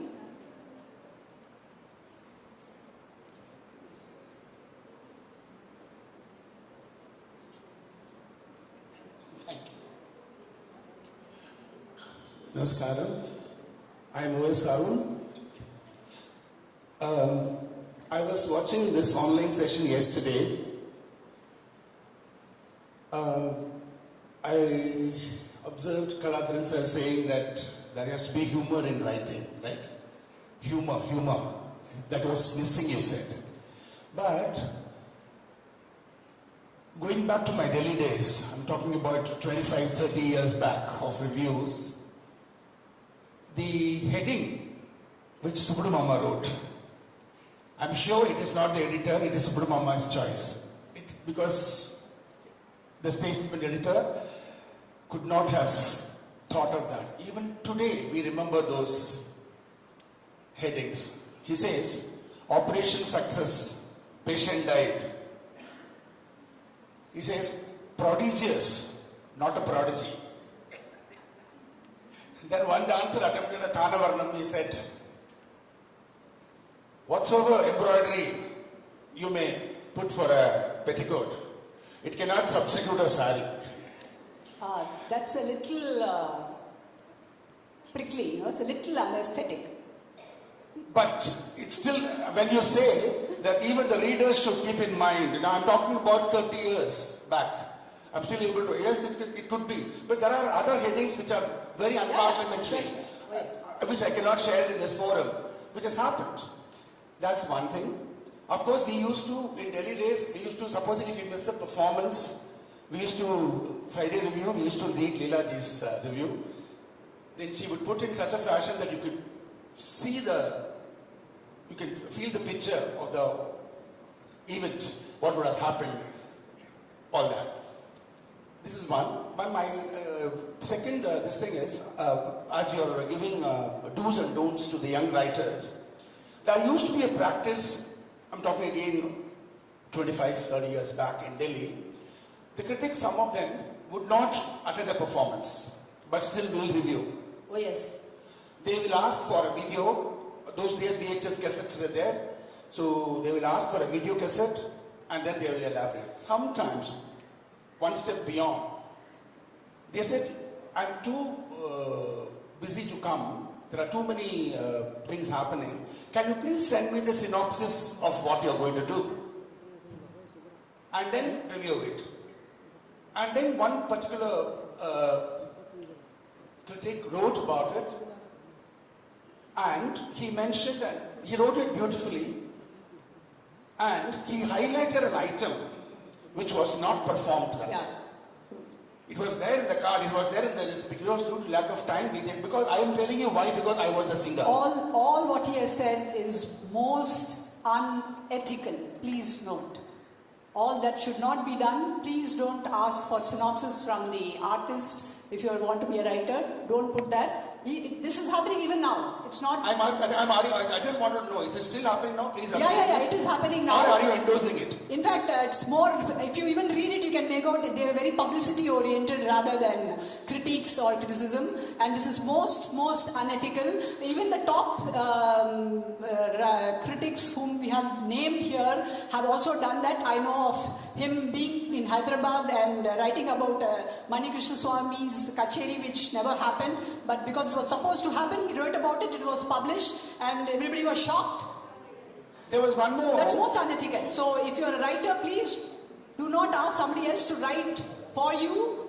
And if you're not attended, if you're too busy to write about something, please don't write about it, because that's not fair at all. One more point, Janaki, the point that you mentioned, that don't go with a preconceived notion. Yeah.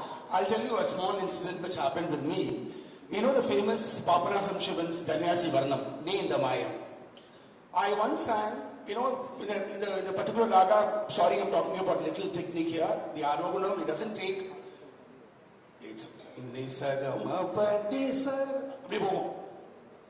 and Sasa Nida Pamagarisa, Alanga, Nida Pamagarisa, Nisagama Pada Panurani, because the rotation was such. Then one critic said, Arun should have known better, he is a trained musician, blah, blah, blah. Then I corrected myself. Yes, constructive criticism accepted. Yeah. Sabotage not accepted. So I corrected myself, and then in the following performance I sang Ni da pa ma ge ri sa ni sa ga ma pa da pa ma ge. I gave a pause. Da pa ma. This critic, because he knew I was singing, he did not under performance, and he wrote Arun should have known better.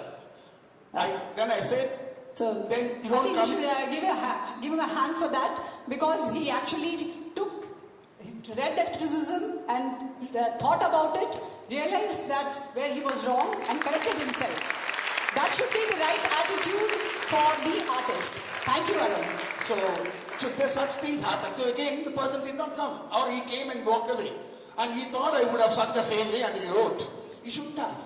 You should have listened to it. Then it hurt me because what is the use of correcting myself? Thank you very much. Thank you. Any other questions?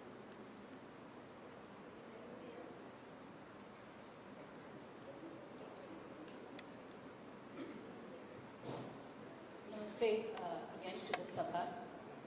So a follow-up of what Arunji had just said, and this is a question that I have. Now the December season, all of us know how it's going to be. Each of us are going to be what is called Sabha hopping.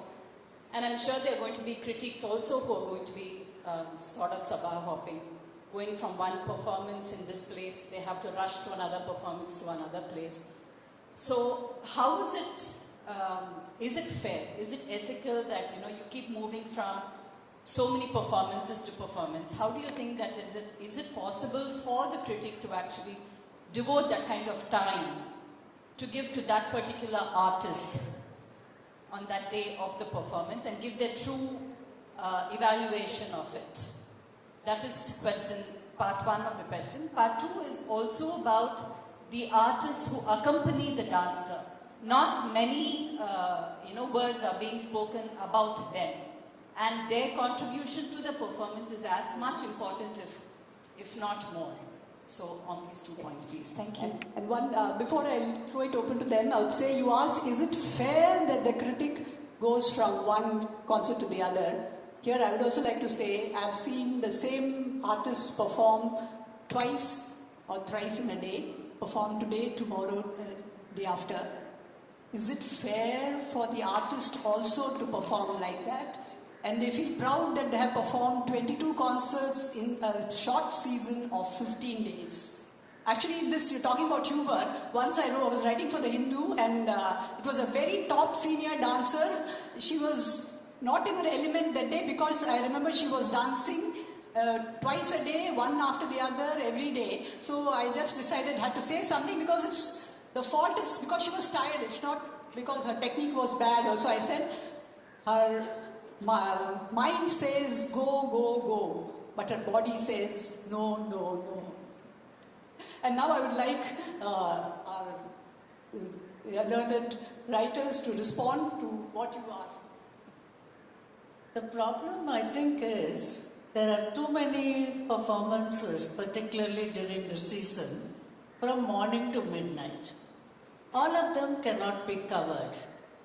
There are very few critics available in the publications which are willing to publish reviews. So I don't even know how the critics decide where to go and what to write. Sometimes you think the critic must be so confused that he'll say, I don't want this job, because it's not a great paying job. It's a labor of love, as you know. Critics don't get paid a lot of money. They're actually part-time writers, and they're not paid according to journalistic rules or anything. That is why this seminar is important for inspiring younger people to take to writing, to become future critics, to have an interest in the art. You see, there is also something called passion for writing. And if youngsters take that up, it doesn't matter, they can go from one concert to the other. But today in Chennai, supply and demand don't match at all. In fact, many artists feel very bad that they have sung in 10 places and they don't even get one interview or one review. There are dancers who have told me, Akka, I've been dancing in the season for 10 years. I'm yet to get a review. So this is a problem because Chennai is bursting with more and more sabhas without thinking about who's going to come and see it or review it. And it's become uncontrollable now.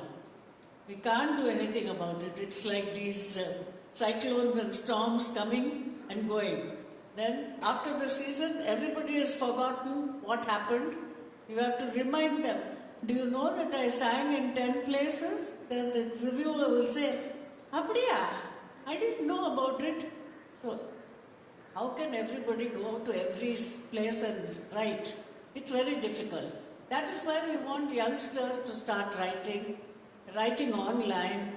It doesn't matter that they are not super experts. At least you get a notice, a photograph, some impression, so that the artist feels, oh, somebody has come, somebody has noticed me. Maybe 100 people will see it and come to my next program. Like she said, you start with your impressions, and over the years you will, become a nice, good writer. And I would like, Anuradha had asked about writing about accompanists. That should also be addressed. So I request Srimati Nandini Ramani to just say a few words about why don't people write much about accompanists who also play a very important role in dance performances. I feel that especially in dance, when we say Natya, it has all the aspects of arts. So the accompanists, the Pakkavadyam or the Pakkavadyam is very important. And the writer should know who is accompanying, and if a violinist gives a very beautiful stroke of kapi, you mention it, mention their name, and first in fact to give credit to the orchestral members. Natvangam, expert, very important, and I used to follow that, and I think the writer in the course of time, she gets familiar with all the accompanists who are prominently accompanying. Yeah. Coming to this point of reviewing, there used to be so much pressure during the season. I have gone one evening 4 concerts, taking an auto from Academy to Bharata Kalakshetra to Bhavan, things like that. So constantly letters used to be Ambu Madri vandende irukum. Unga writer vanda enga veetla paatha varnathoda evindu poitta. Adula pona adu jatiswarathoda. See, some artists, when you see oru paana shothukku oru shoru padamnu solluva. Mari oru 25-30 வயசு பொண்ணு ஆடுறான்னா அவ ஆட ஆரம்பிச்சோடனே நமக்கு தெரியும். ஆனா அவளுக்கு review வரலன்னா மறுநாளைக்கு இவாளுக்கு ஃபோன் பண்ணிவிடுவான், ஹிந்து ஆஃபீஸில் வீட்டுக்கே ஃபோன் பண்ணிவிடுவான், இந்த அம்மா எழுதவே இல்லை என்னது. அதனால there are so many things. Review வேணும்னா you have to really work for it. அண்ணா ஆடினாதான் அந்த ரிவ்யூக்கு மதிப்பு. I think that one point, does it cause mental fatigue for you? And if you are seeing part of it and then you decide something need not be written, if it's bad you won't be writing about it, fine. But suppose you're writing about 3 performances, you'd probably be mentioning what you see. Only that. Especially me, I will write only what I saw. I will not write the previous item or the items that I'm missing later. It's better to stick to what you have seen and then report it as it is. There have also been instances when I interact with a lot of Vidwans. They're all my good friends, starting from the days of Shambhuji Srinivasaya. Used to have a lot of good chats about fresh jangri from grand sweets and so on.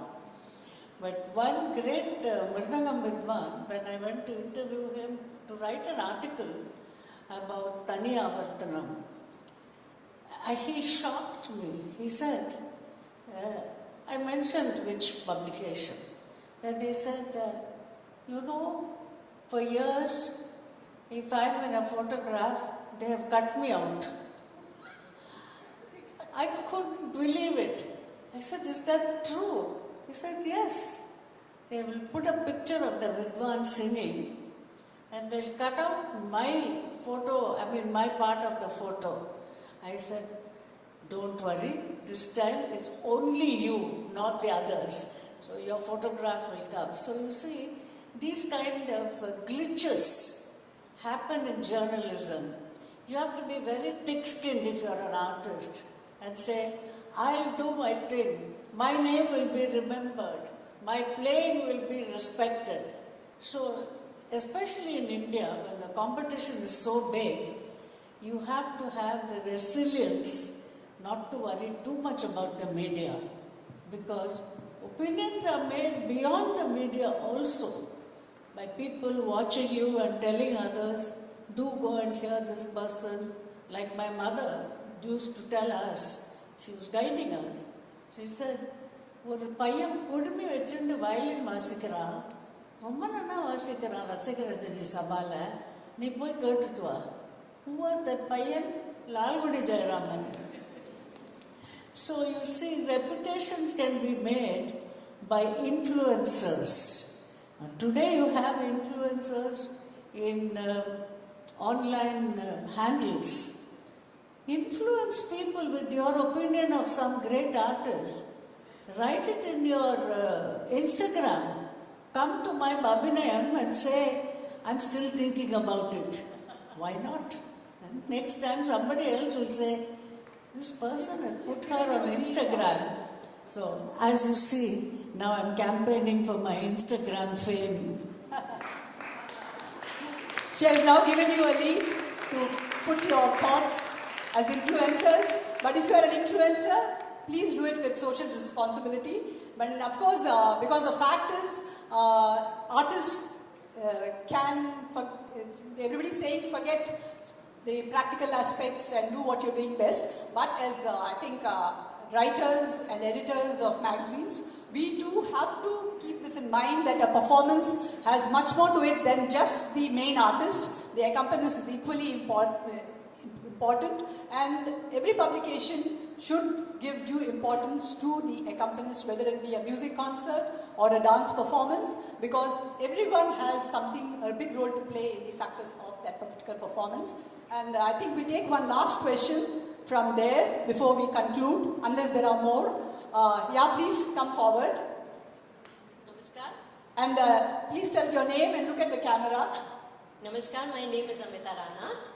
I've recently joined the SNA publication section. My question was, within the vast disciplines of music and dance, there's the repertoires can be traced to a lot of textual traditions, deep textual traditions, which can give a certain sense of fixity, fixed kind of techniques, and thereby a lack of spontaneity. Within this domain, like theatre offers this window for opening up the repertoires to contemporary debates. And I was wondering how a writer can chisel their awareness to incorporate these socio-political, economic aspects within the domains of arts writing. One thing is, it can come into art writing. If you perform, the writer will write about it. So if you introduce, it will be written about. Of course, there are differing views here too. You found that people did not, some person may not be in favor of contemporary things coming into form of art dance form. And while some people think of it as a dance vocabulary, to be able to convey anything through your dance vocabulary. So there have been many experiments within the tradition too, like Natirangam, it's almost 25 years, we have had a thematic festival where every time it's a different theme. It's sometimes it's amalgam, sometimes it's different themes are given, like we had given man, woman, nature, and each one was asked to perform about it. One time there was only about percussion. It was Mridangam one day, Ghatam one day, so that was one theme. Then we had done Pudu Kavidai. We had brought Pudu Kavidai, that is modern poetry inside, which is very difficult to fit to a meter. I'm sure people like him won't accept it, but still, the experiments continue. So to bring it into dance writing, if such experiments are performed and the writers go with an open mind, and such things will start coming into the arts writing too. And like she said, maybe the older people might have not feel very comfortable. I don't say that some might not approve, some might not feel comfortable about it. But younger writers may have much more, an openness to accept such things. So I'm sure as more contemporary themes come in, contemporary things are written about, and those things are incorporated into the art forms. We have many people singing contemporary pieces in Carnatic music, and so it becomes popular through such people. There are many dancers who take up abstract themes which have become popular. They are asked to perform it over and over again. And when they are performing, the art writer too writes about it. So that's how it becomes popular. And as the art evolves, so the writing of art also evolves, and more things can come into it. It's a vast space, the dance space, the music space, the theatre space. And everything is becoming very porous these days. There are no compartments, so I think every art form is drawing from each other, and that way the writers too watch it. It's an experience. The experience gets noted down, and that's how I think your horizons expand, the art's horizons expand, the writer's horizons also, boundaries expand. I don't know whether tried to answer that, and would anybody else want to add to it?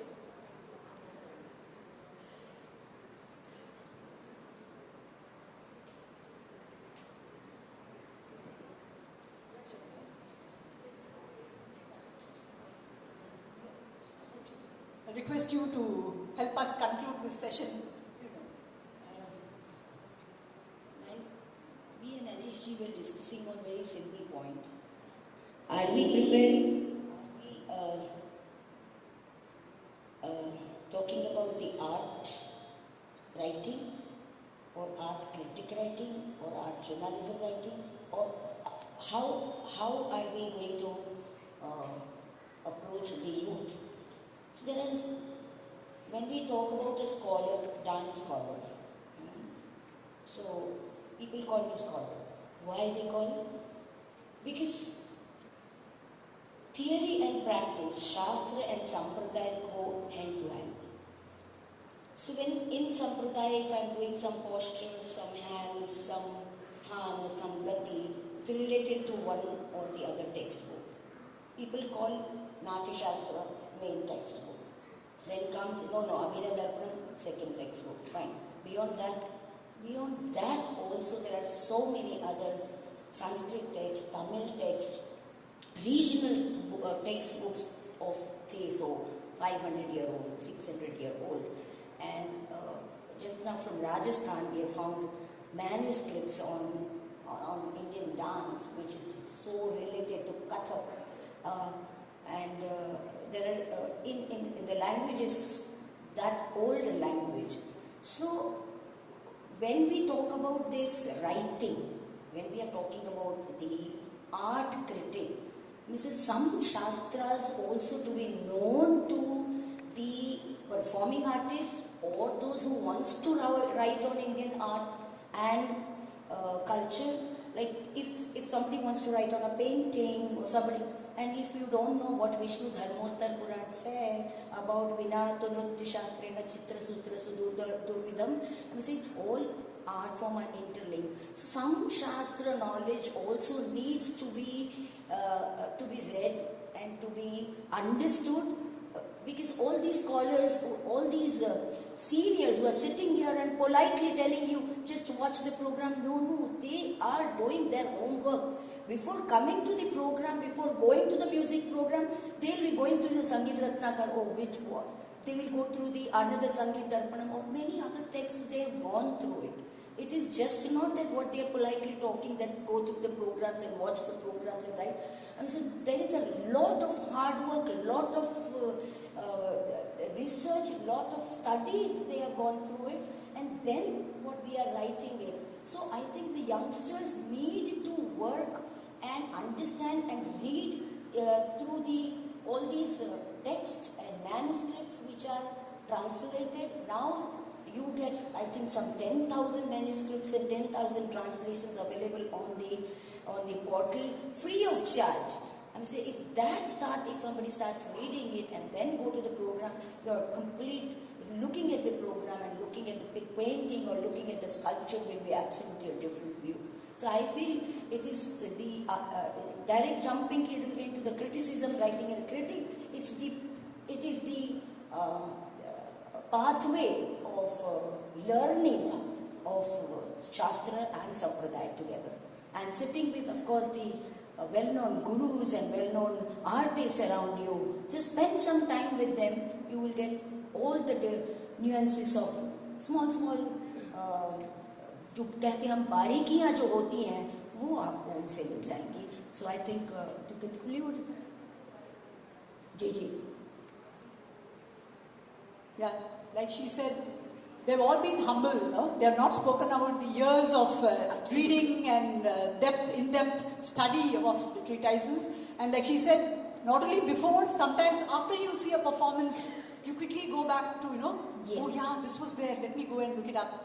Oh my, this has been derived from that. So all that's a continuous process. Leela ji just reminded me, मुझे अभी बताया उन्होंने कि कथक के ऊपर इतनी सारी पोथियां मिली हैं और उस पर रिसर्च करने वाले कम पढ़ रहे हैं, तो आप हमें उसके अंदर डूबने की ज़रूरत है. It is the youth needs to go into and swim into this sagar where there is no limitation. You can go ahead, you can work on it, you can read, you can write, and you can explore the world of Indian art, because you are the next generation who is going to take forward our Indian art and culture. You are the future of our Indian art and culture. So it's now up to you to how are you taking the Shastra and Sampradaya together. Thank you very much. Thank you so much. It's an Amrit time for the youngsters in the next 25 years. It's the years belong to you. So like she said, study the Shastras and try to bring the Shastra and Prayoga together, for the Shastras are the base upon which you can build your Prayoga. Thank you so much. We thank all the eminent writers, critics who are here with us. We thank every esteemed august person in the audience. Thank you youngsters for being with us, and we thank all the online participants who are with us. Thank you. It's been a very nice experience. On behalf of all of us here on the stage, I'll be the lone voice to thank you, Madam, for inviting us to be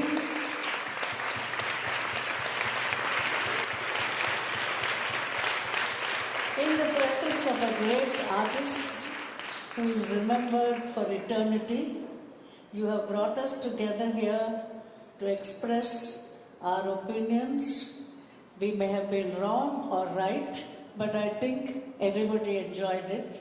So we have to thank you, we have to thank Srimati Revati Ramchandran, the whole of SNA, Ellen Acharya.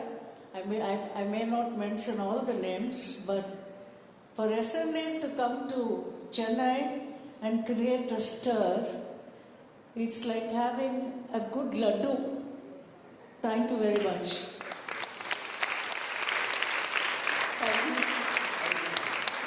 Thank you, SNA.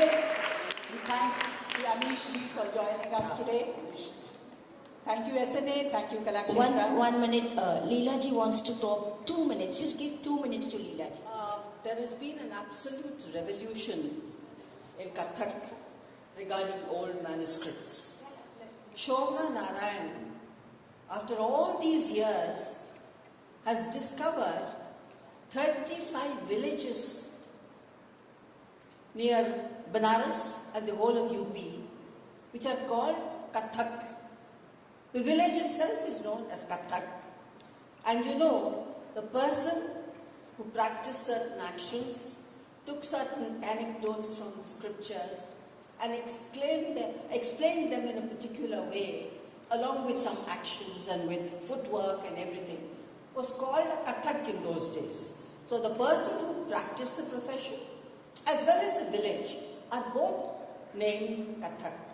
So she went along with the person to all these villages to find out why they were called Kathak and why nobody knew about it. And she was absolutely surprised to find that the old temple tradition, where these Kathakars used to give these little sermons with certain actions, are still continuing today.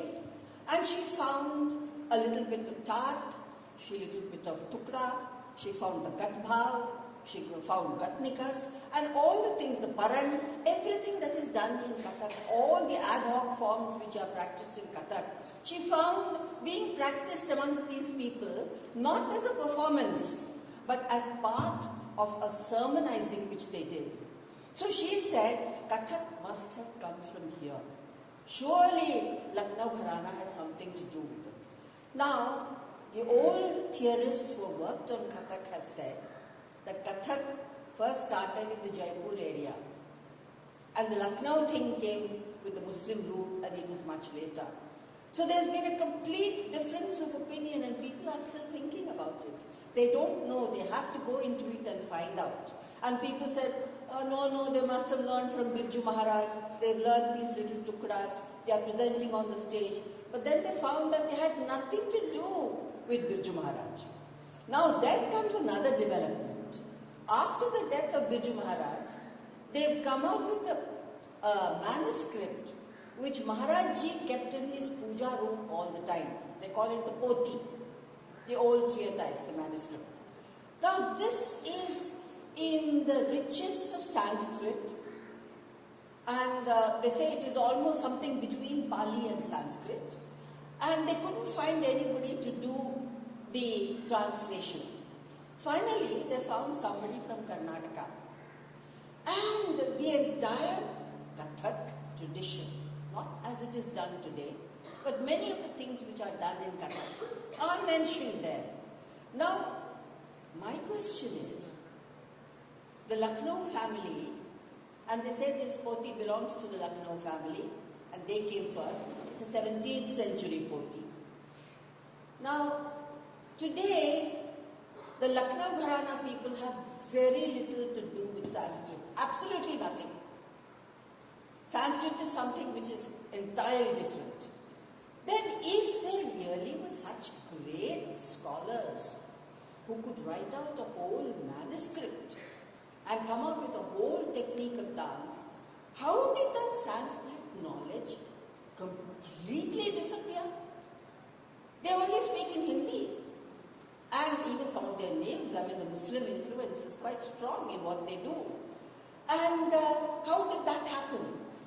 So people say that this is a poti which has come from some other area, but it has found its way into the Maharaji family. Some say it is not true because Lachu Maharaj had it and then he's passed it on to Birju Maharaj, and this has definitely come from this family.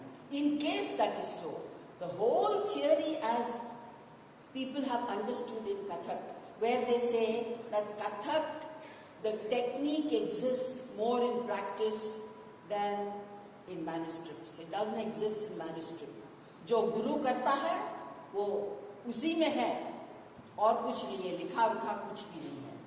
But now the whole theory is changing. So there are two groups of people who are talking about it. So what I mean to say is that we cannot take anything for granted. The more you discover about the past, the more new things you unearth, the more your theories have to change.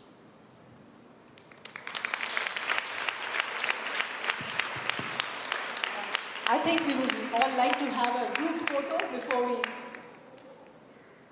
come down from the stage. Leela ji, a group photo please.